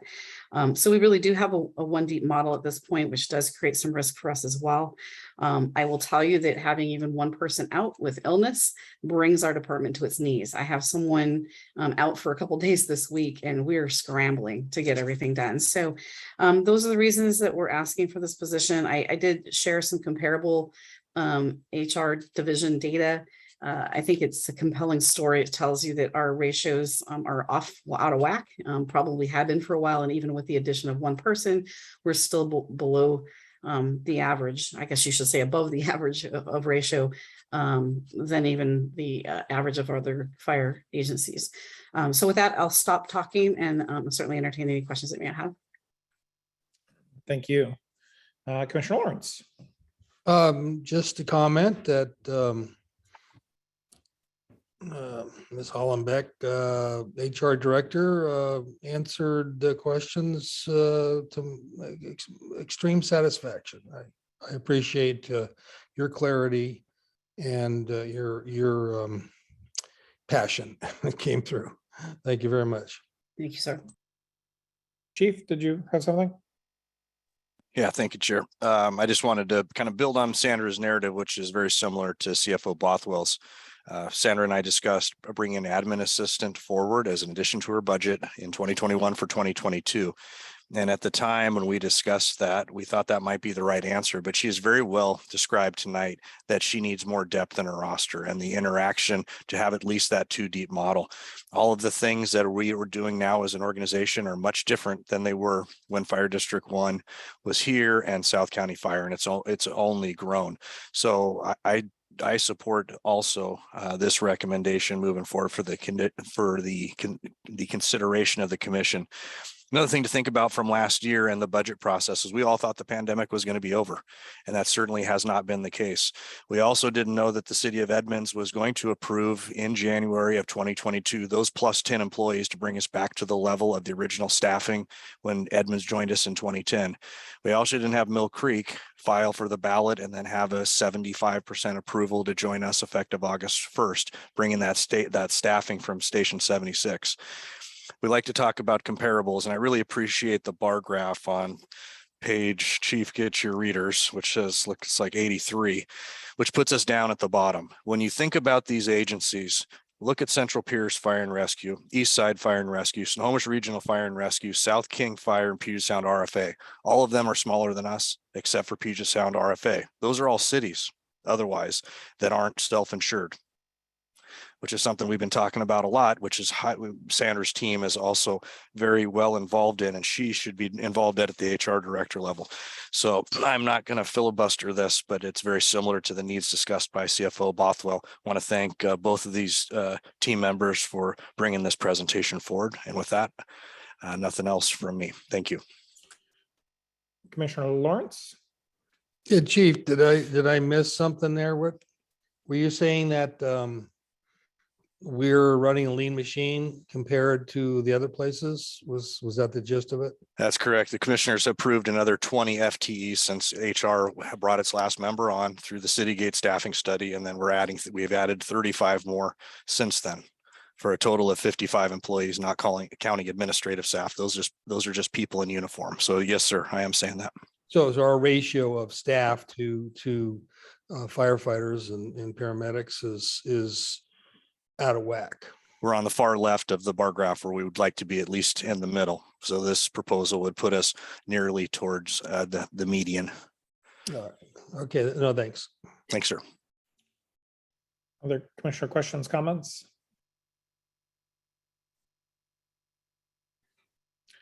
Somebody that's, I work in a small nonprofit, we're a tiny staff of 3 that probably does the work of 6. And sometimes people assume we have 10. You can do a lot, and the appearance of everything going really well and being easy is out there, and it's the duck on the water. The feet are not stop moving underneath, and we're kind of blessed to have competent staff that don't show the stress and the strain of this. And I can't imagine. I know onboarding one person, the amount of paperwork and logistics and training and everything that comes with that. And our staff does that on the order of 30 plus. And you add onto that the retirements and all the paperwork and the additional things that need to go into that. So I fully support trying to build our staffing up to where it needs to be at a bare minimum. We're not looking at anything trying to get a staff of 10 here. I think it's a reasonable ask. Commissioner Lawrence again? Yeah, and then also commissioners coming and going too, so. Luckily that's mostly on Melissa's shoulders as far as. So were you saying everybody's starting to quack here or what? Take how you want. Any additional questions, comments before we move forward? All right. Well, thank you. I look forward to having this back at our next meeting for further discussion and potential action. Thank you, Board. All right. Scrolling back to the beginning of our agenda here. It's a long packet. All right, moving on to item 10D, which is our board chair and vice chair election. And I will be starting that conversation. Reason for bringing this is my planned last meeting at this point would be the second meeting of July. I know we've got some larger issues at hand, which is the potential for our labor negotiations coming back, and wanting to make sure that I'm able to stick through and see that process out. And so, having a new chair, it's never advisable to wait till the last day and then say, well, figure it out as far as a chair. So my hope and desire was to get to this point here at the end of this meeting, and officially resign as chair to allow us to elect a new chair who can start going through the process of working with Melissa and Chief on developing the agenda for the first and second meeting of July, still have me in reserve to be able to, assist and answer any questions in that transition period, and make sure that we're not twiddling our thumbs, after I've left and not have a chair in place. So that was kind of my intent, that is my intent, is to, officially resign as chair, still remaining on the board, but officially resigning my chair position, and allowing the commission to select or to nominate and select a new chair who will take over moving through the rest of 2022. So I will send an email right after this meeting to, put it in writing, but that is my action now, is to resign as chair and allow the commission to nominate and select a new chair. Commissioner Chan? Yeah, I think that you're correct. I think the least disruptive way is Chris is the Commissioner Geoflag is the vice chair.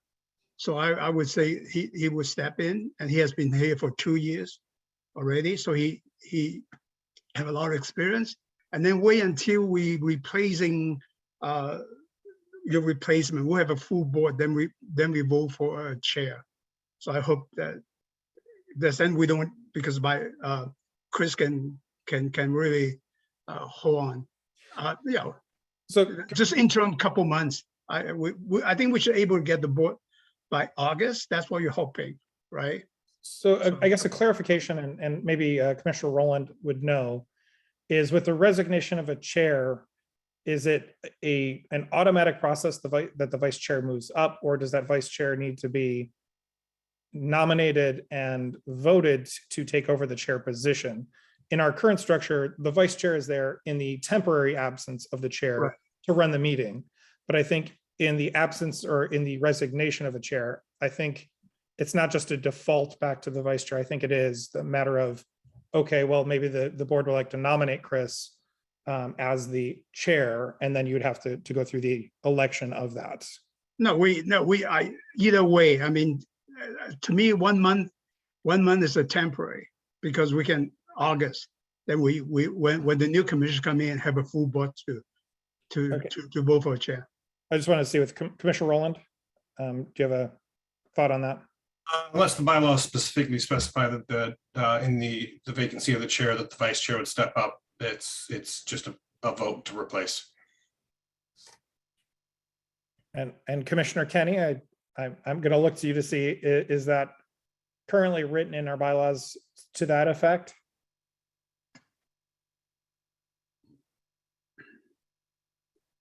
Yeah, I don't think it says either way, whether the vice chair steps up automatically. Okay. I don't think it says.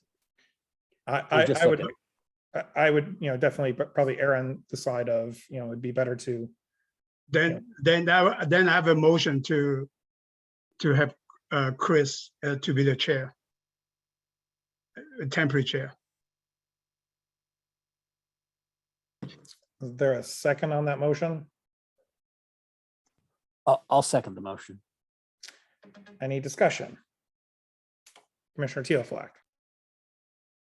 Yeah, and because we have to wait our turns, I was waiting my turn to speak, but unfortunately, I can't be chair, or I'd like to resign as vice chair, because one of the main functions of chair is to run the meeting, and unfortunately, I just don't have the ability to run the meeting effectively, because I am having to help with childcare. If you've noticed, since September at least of last year, when our second baby was born, I'm on mute or off video for extended periods of time, sometimes almost the entire meeting. Sometimes I have to miss a meeting because of it. So unfortunately, I just can't, I wouldn't be able to fulfill that duty. So, and knowing that the vice chair would have to fill in if the chair couldn't make a meeting, I just really shouldn't be the person to be vice chair as well. Although I'd like to be, but at this chapter in life, I just can't. So I think we just have basically free meeting. Well, while Chip Urban's still here. And you can also, we can elect a vice chair to help you when you're not available. So would that be workable? We were talking about running a 3 meeting, really, in July, that's it. I guess what I heard Commissioner Teoflex say, and I can speak from experience, it does require, ultimate focus in these meetings to pay attention to who's speaking, who's next, and having childcare distractions and other obligations would make that a very difficult task. And I can appreciate and commiserate with Commissioner Teoflex, desire to not do the job because he can't do it fully. And I believe that was a declining the nomination. Is that correct, Commissioner Teoflex? Okay, Commissioner Lawrence. Yeah, so I kind of agree with the Commissioner Urban that he steps down tonight as he wishes to do so that he can be around and help break in the new chair. And so we don't have a vice chair or a chair starting next week along that plan. So tonight we need to elect a chair and vice chair. Commissioner Teoflex.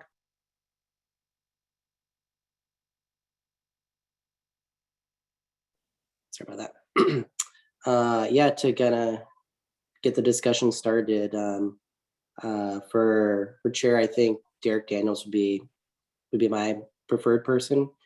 I think that there's kind of two camps right now in the commission. There's the kind of the less of a touch commissioners, more delegation, where some of the commissioners are more high touch, more involvement, and neither is better than the other. I think we need both. But I think Commissioner Daniels probably falls close in the middle because he has been involved in a lot of the going to trainings and whatnot. But I, with conversations with him, know that he certainly won't be a heavy-handed chairperson. So that's where I feel the most comfort in my vote. So I'd like to nominate Derek Daniels for chair. Is there a second on the nomination? Commissioner Lawrence? Any discussion on the nomination? Commissioner Lawrence, did you want to say anything in additional? No, that's good. I was going to say something else, but I was going to ask if there was a nomination. Okay, so we're good. Discussion, Commissioner Chan? Yeah, I think in the past, I know at the beginning of this year, you run for chair and Commissioner Kenny run for chair. So usually the one who run for chair really need to plan out, say what his vision, what does he want to do, what can he, how to lead us through this difficult time. I would like to hear what his plan is and how he's going to, dealing with there are many situations. Right now, we just in the past, I'm really concerned about he only here for a few months, and does he know the top?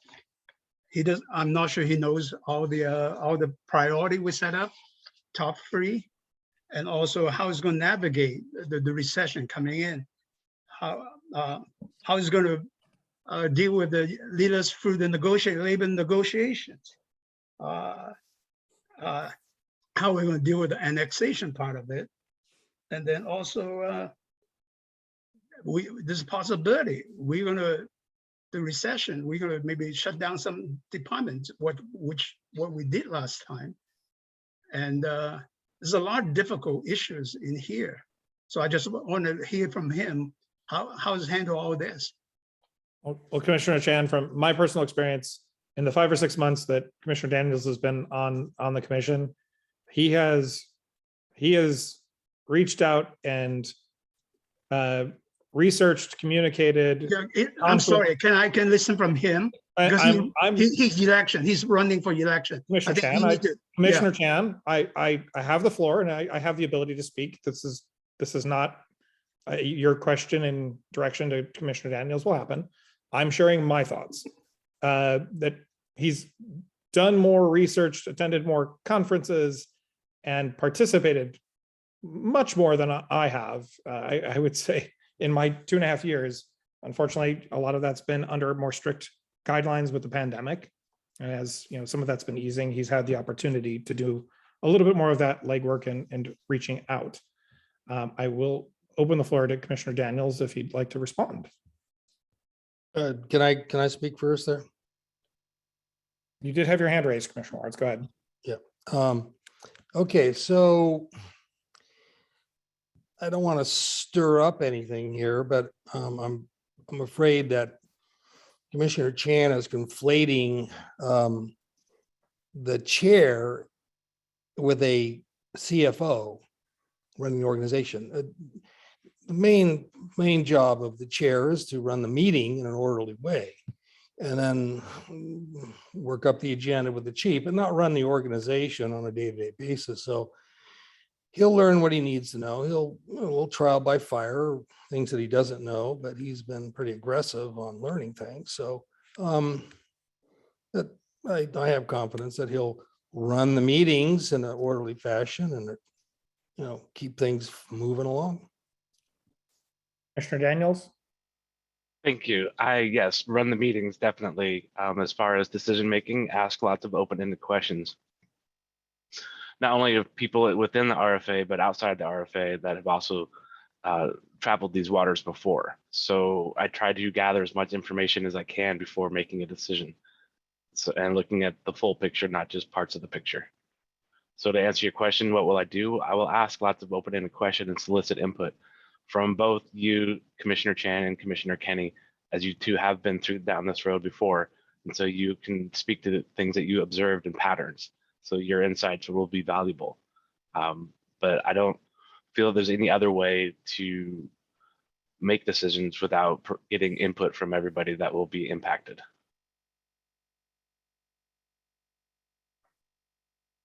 Any other questions, thoughts, comments, Commissioner Chan? Yeah, I want to respond to, at the end of the day, we're not CFO, but yet we are the one who made the decision, right? So we have to give direction to the staff what to do. In the past, we basically gave one big budget and let them figure out, but we have to give the direction. There's a lot of difficult, Chief Hobus, probably at that time you were not up there yet, but you were the union, you probably understand what we're going through. So that's the navigation. But I'm concerned about, I didn't realize he was running. And for the election, he never reached out to me at all to say he's running. For anyone running a campaign should really reach out to every, as the chair, you have to really unite everybody and not still be divisive type of thing. I never get it. And I'm really concerned. Ever since at the retreat, I tried to talk to you about some of the issues I want to talk about, let you know what we're trying to, but you can't dismiss it. So I'm really concerned about this. And then we talk about, well, you need to break in the new chair. We have two commissioners have been very knowledgeable, and yet we've never been consulted by any of the commissioners at all. So it is really, I'm really concerned about we're facing this difficulty and for someone only here for a few months, really do not know all the issues. And how can you lead without knowing all the issues? So I'm nothing against Commissioner Daniel himself, but I'm just concerned that based on the experience itself. Commissioner Teoflack? My understanding is the chair is really running the meetings and they're just, one of 7, and all these hard issues that we deal with, we're dealing with it as the group of 7, and the chair is just facilitating the conversation in an orderly fashion. I don't know, Greg, can you describe what you do outside of meetings as chair? I mean, the commission as a whole, asks for topics to be brought forward. and they get put on our long-term agenda. And it's, a lot of it is trying to balance topics that we need to discuss with staff's ability to bring information back, additional topics and items that come up, and trying to make sure we have an agenda that's robust and not overly filled. And that's just, essentially working with Melissa and Chief to make sure that we're not missing out on anything. But the chair does not, say, Commissioner Teoflack wanted to talk about this, but whatever, we're not going to bring it up. It is the commission's agenda, and the commissioners, we all have that same power to say, hey, I'd like this topic discussed. And we have had people send an email, say, hey, this need, I didn't see this on our agenda. Can we get this on one, coming up hopefully in the next month? And really, I rely heavily on Melissa, and I rely heavily on Chief to make sure that we're hitting on things in a timely fashion. And additional duties of the chair is to have extra conversations with Melissa on minor topics or minor decisions, approve some expense reports, to if Chief's got something that might be a future executive session topic, to share that with the chair and say, this is what's going on, this is what needs to get discussed. And then just trying to make sure we've got the appropriate people and address those things. So you can have a chair that makes it a very robust daily activity, and you can have a chair that makes it a more minimal time constraint. But each chair is going to put their own unique spin and understanding on things. And we do need somebody that is active and engaged and paying attention to what's going on, that it does inform the decisions and the topics that come up. It'd be harder to have somebody that just gets the agenda on the day of the meeting, scans it and says, okay, that's going to make it a little bit harder to plan 3 or 4 meetings ahead. So I've seen that through Commissioner Daniels' participation and outreaching not only within our own organization, but through others, just to gain understanding. And that inquisitiveness, I think, is something that's good for a chair. Thank you. Good. Commissioner Lawrence? Yeah, I'm not sure if you emphasize what proportion of the agenda is driven by the staff. You mentioned that the board members would have these things that they wanted to have be on the agenda, but it's pretty much 80% the staff driven. They need to present things to the board, right? Agreed. And it's dependent on when they're gaining it or gathering the information, when it's available, when they're ready to present. Other things like resolutions and recognition, those can pop up on a short-term notice and get added to the agenda. So there's a heavy staff driven, and as it should be, as we're here to hear on how things are going from a policy and a budgetary, and help to make decisions that are requested or impact that. Right. And then there is no need to have some in-depth expertise and RFAs. It's just it's organizing and listening and learning. Thank you. I'd say I'm honored to be chair. It's a little bit higher level of involvement. You do gain a little bit of extra insight that isn't necessarily always public knowledge, because it's not something that we you would say in a recorded meeting, or it's the hearing the reasons for going down one path versus another from Chief and staff, that looking for some affirmation of that as a positive direction.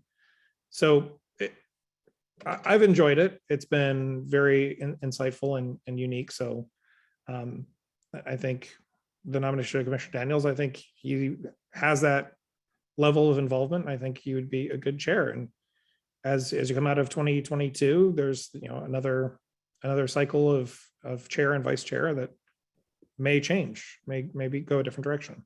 Okay, so we move to a vote now, unless there's new information to be added?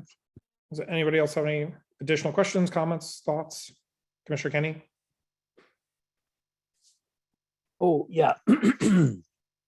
Yeah, I don't support Commissioner Daniels for chair. He's only been with us 5.5 months, 5.5 months, going on 6 months.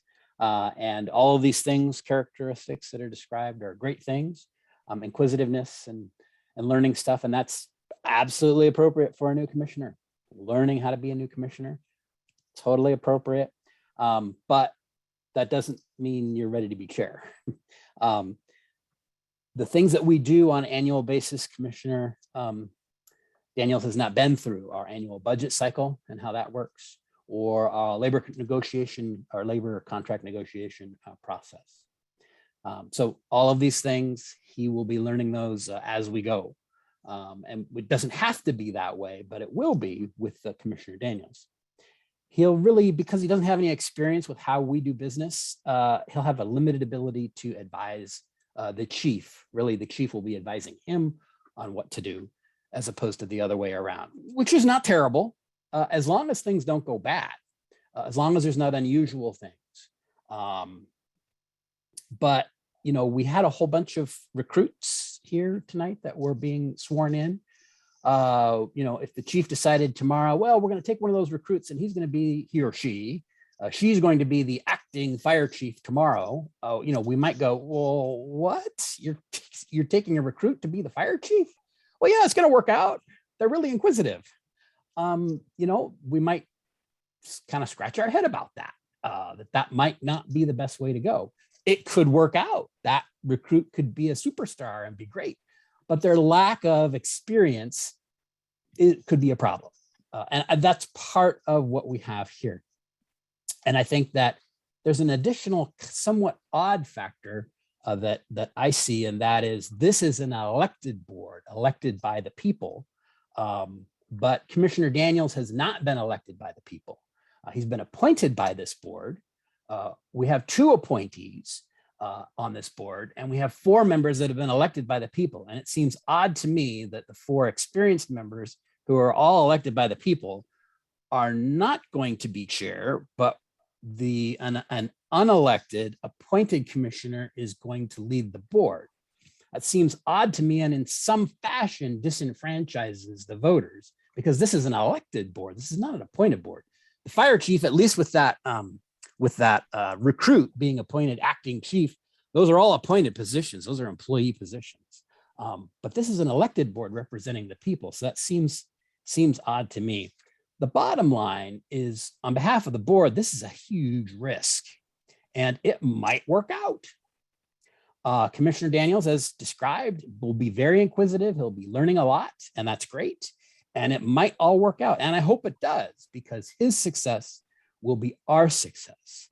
But if it's predictable, it's preventable, according to Gordon Graham, public safety expert speaker that some of you may have heard before at various fire commissioner conferences. Here, we're doing nothing to mitigate the risk. We're only enhancing the risk.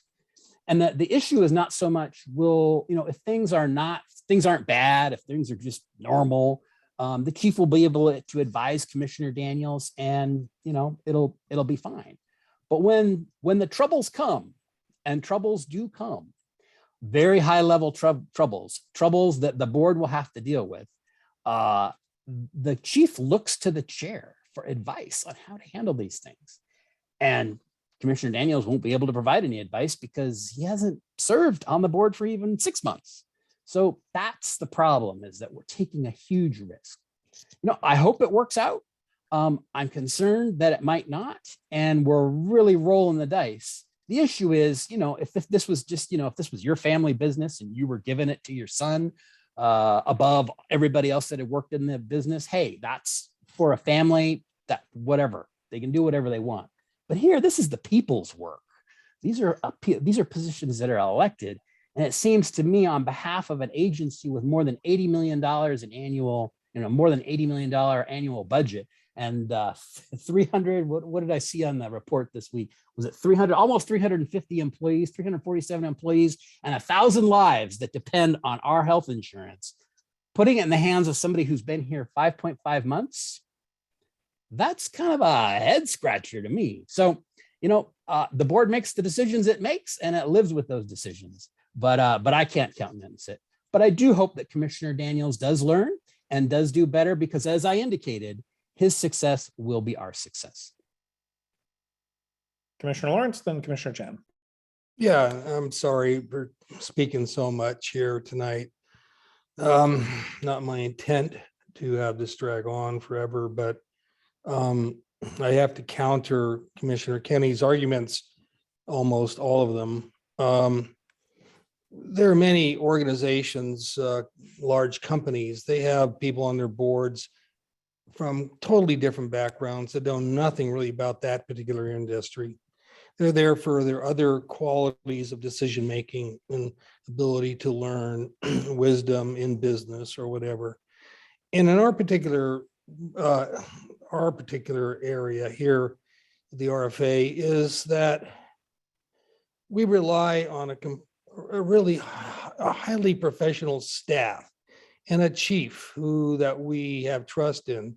And so the idea that that it rests, so much weight rests on the chair.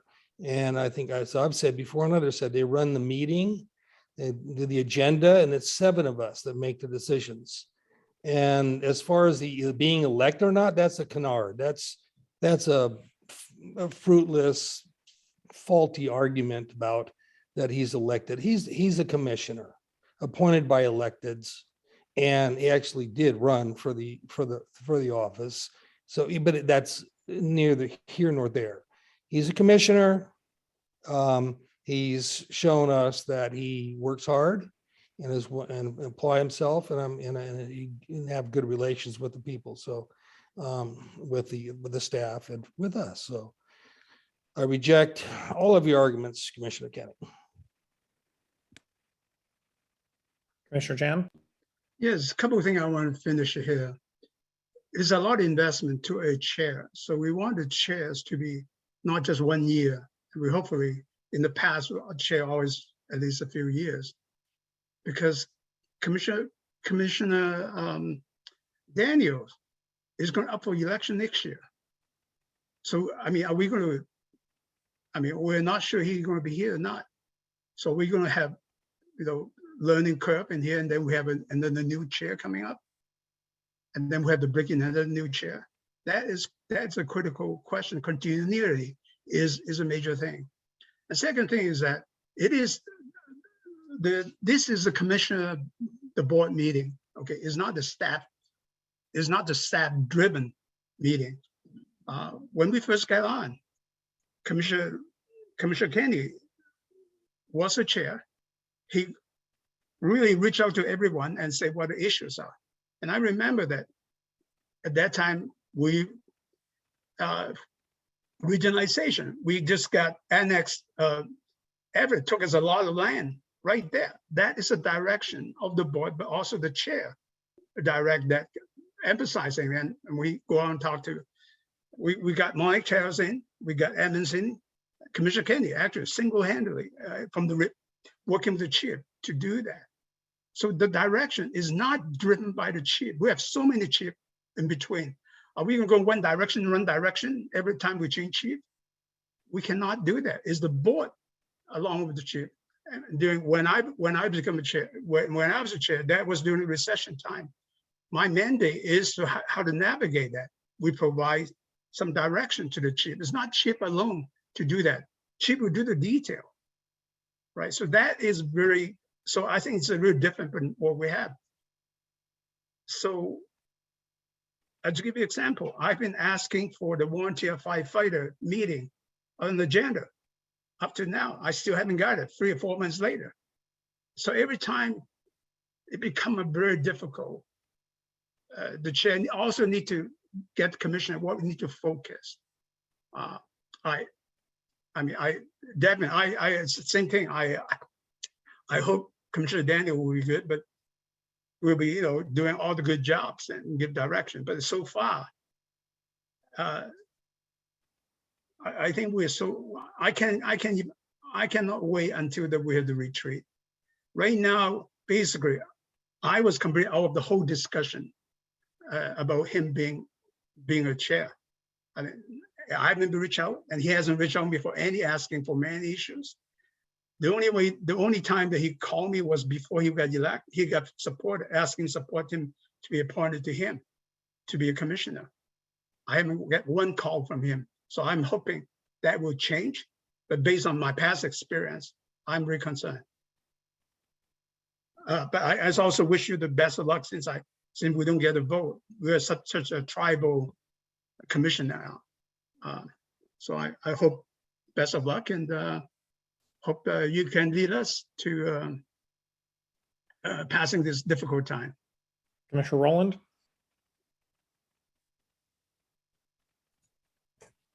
So I know I'm one of the youngest members here, seniority wise, and I wasn't elected. I was appointed. So I hope that, you know, my voice, the experiences that I've had, you know, outside of the Fire Commission, I can bring them in. I've served as presidents of boards, chairs of boards, vice chairs of different boards. And there are two types of chairs. And those are mostly defined in the bylaws. Our bylaws are kind of in between, but it's just like a city, a weak mayor and a strong mayor. Because we're elected, because we operate as a board, you know, in the spirit of that, our chair should be, no offense meant, a weaker chair as far as the powers, the responsibilities, the qualifications. I think it's definitely important to have institutional knowledge, and it's very important for whoever's chair here to, you know, get information, get insights, develop relationships with board members they may not see eye to eye on, those that have more experience, those that have just different points of view.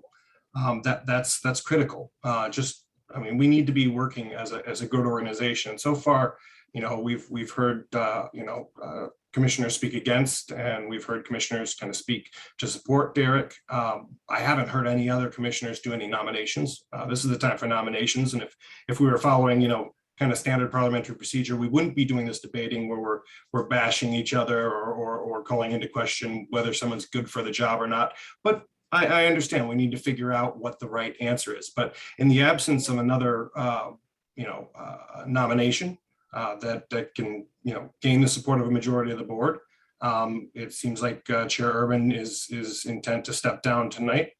So we have to respect that decision. He may not completely step off tonight, but you know, taking a lesser role will help him prepare for leaving. And also with Vice Chair Teofilak, I want to thank you guys both for the service that you guys have done. I have cats and one dog now, and that dog just ate my internet line today. So I have my hands full enough with furry children. I can't even imagine trying to, you know, negotiate these meetings, be able to stay focused and stay concentrated and really pour your effort into this and still try to raise children. It's really commendable. So I want to thank you guys for your time. I totally respect your decisions, and I want to wish you the best. So absent another nomination, I think we should move forward, but you know, we should check to see if there is going to be any others, and then we can do a vote. Thank you for that. Any other nominations?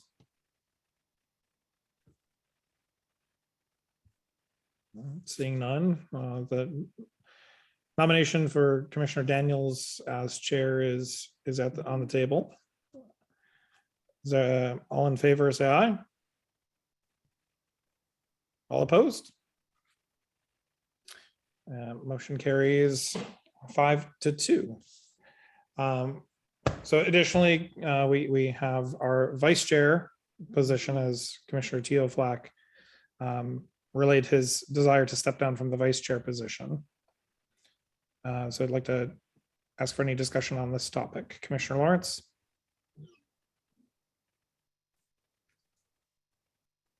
Are there any volunteers?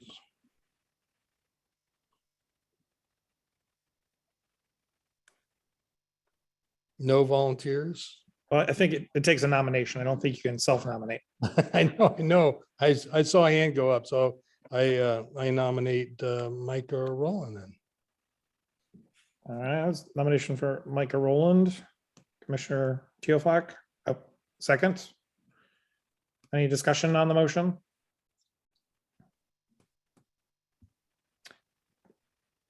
Commissioner Rowland, was that your hand up to discuss? I'll put my fake hand up, so you know. There you go. Real and fake, I always have to check for both.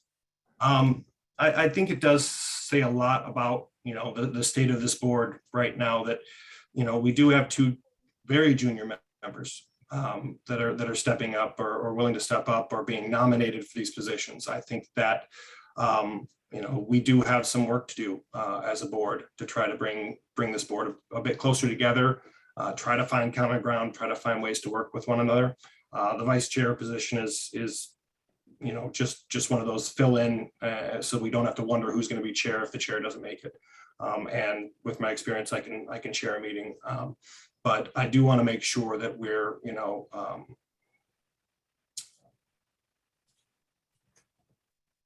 in the future, you know, decisions like this, we can be more constructive, that we have more people being nominated. I mean, it's just healthy for an organization to have, you know, good candidates and have good relationships with one another, so that they, you know, we can find and elect the best people in these positions. So I want to thank you for the nomination there, Mark.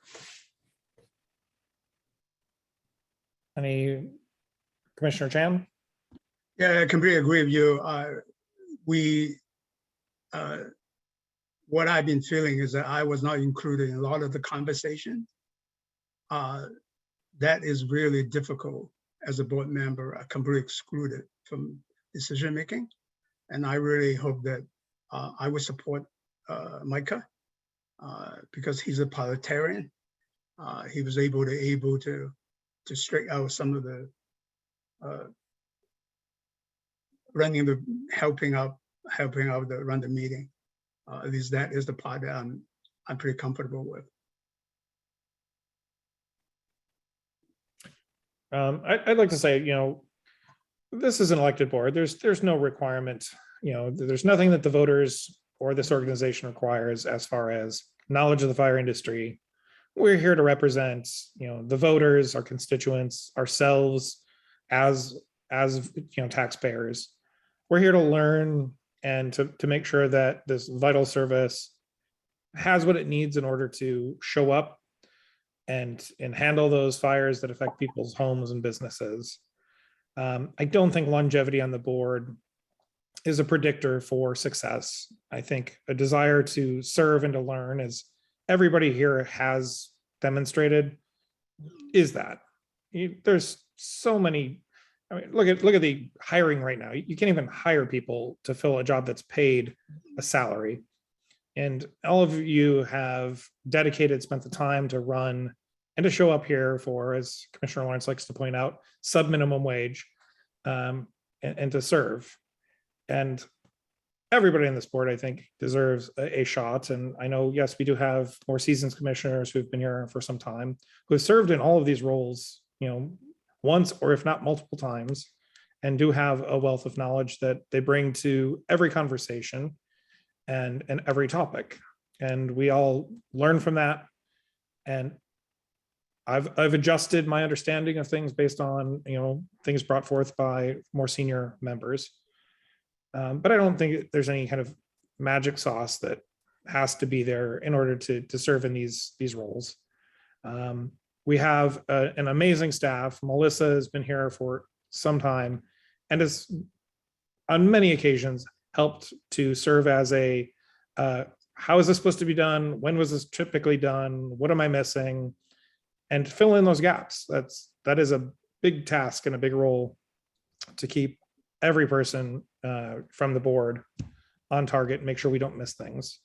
And from staff, we don't generate our own reports. We're not in on the day-to-day stuff to be able to say, hey, this fire engine needs to be replaced. That is staff driven, and chief does have his people that come to him and say, here are issues, and they generate these reports for us to consider and try to bring the justification. And it's not always easy. It doesn't always fit within this nice little,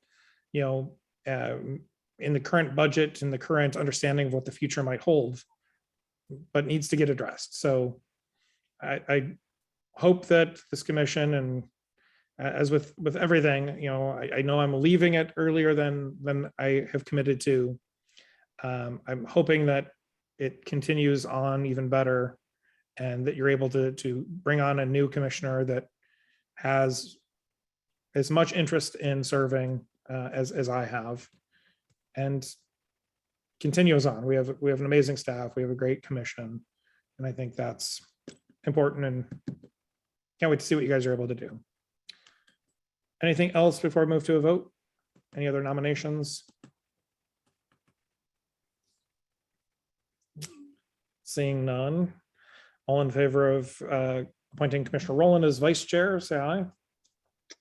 Aye. Any noes? Any abstentions? Commissioner Rowland, are you voting yes or are you abstaining? I didn't see a hand, so how did you intend to vote? I always felt really weird voting for myself, although the one time I did do that, I won by 1 vote. So luckily this time I wasn't that close. So. Let's call it 7-0. All right. And hopefully your dog does not chew your internet out at the next meeting. All right. Well, thank you for being willing to serve in the vice chair capacity, and we hope you don't have to step up, and Commissioner Daniels doesn't miss any meetings. I luckily didn't miss any meetings for Commissioner Teo Flack, but you know, yeah. Moving on to commissioner comments before we adjourn. Anybody wishing to make comment? Commissioner Daniels?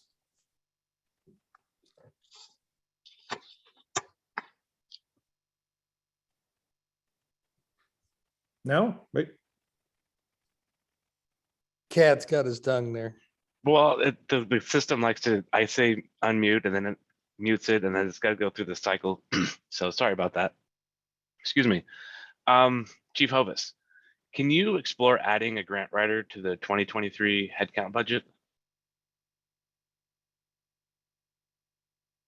Yes.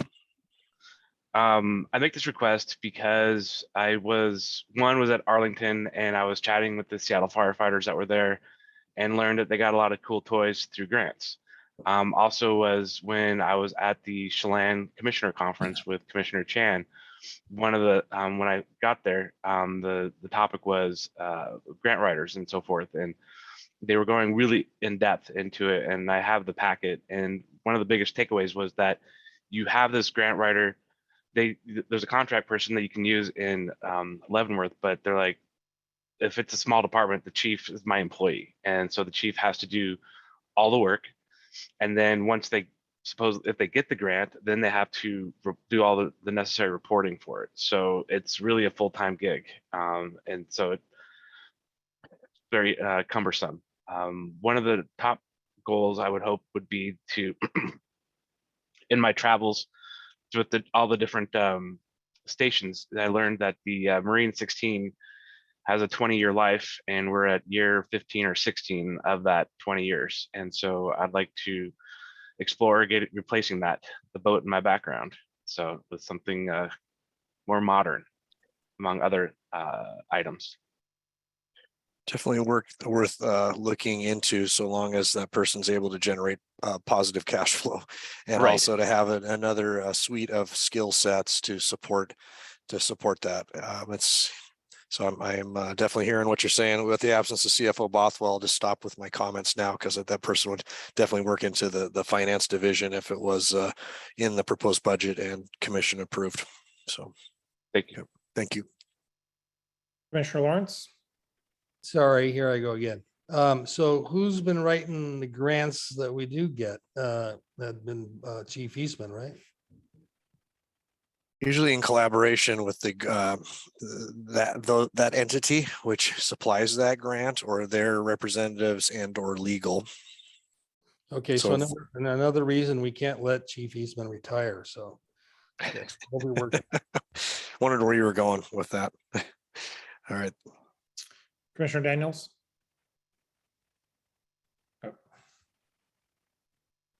Oh, this time it was only 3 rounds. Before it was like 6 rounds. Last week I had a brief conversation with county or County Council member Nearing and learned that the exec's office has several grant writers. And then I'm working on getting in contact with the captain for the Seattle Fire that's in charge of their grants to also get better information and also help with our South County Fire and creating those relationships to have better success. Commissioner Warren, I don't think we've had you comment this many times in a meeting, so. No, okay, Excellent. Commissioner Daniels, any more bright ideas, and I'm gonna make a motion for impeachment. So stop. Anybody else wishing to make comments? I was just gonna say, I'll second that motion if his microphone doesn't start working. I want to say, I just wanted to publicly thank, staff and my staff with the chamber and members. They, through kind of a bit of a farewell thing today over at one of our members' businesses who opened up on a day off in order to facilitate. And it was really nice to see, 80 plus people that were able to pop out and say their farewells and appreciation. So it's definitely has been a hard decision to leave, and I will have the same feeling of leaving South County Fire. But yeah, just humbling to have people come up and share how you've impacted or how you've made a difference in the community. So very much look forward to the next chapter, but we'll miss this one for sure. Commissioner Rowland and then Commissioner Chan. Just a quick question. Do you have a date that you've already set for stepping down, or is it kind of still open-ended? What's the? As far as the chamber, it's going to be 4th of July is our last big, the last big event. That'll be my end there. My house doesn't close till the 14th here. And so with the potential for labor negotiation stuff coming back and needing to be potentially turning our second meeting into a special to address and vote on that package whenever it does come in. It would be probably the second meeting that would be my official departure. I know with the current appointment schedule, the board won't be ready to interview or appoint anybody until close to the end of July. So there won't be any worry of crossing over on that. All right.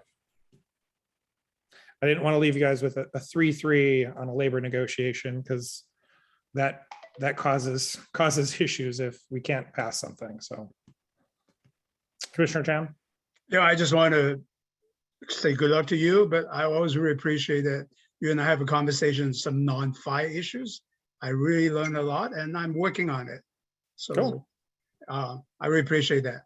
You still have my number. I'm always happy to answer questions. I just want to image. I'm not a bad guy at all. Sometimes I can be really, sometimes too emotional about the process, about too caring about this. So I really good luck to you. We're all passionate about things. That's not a bad thing. Anything else for commissioner comments before we adjourn? Well, since we won't see each other until after the 4th of July, have a safe holiday with family.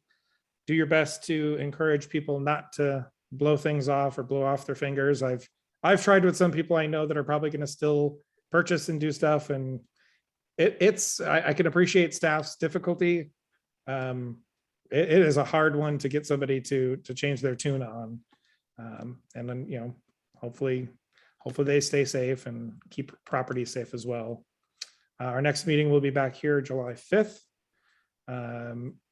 And Commissioner Daniels, have fun starting to prep and plan for the agenda. And I am here to assist if there's any questions, and same for you, Melissa. Feel free to reach out. All right. Have a good night, everybody. Thank you. Thank you.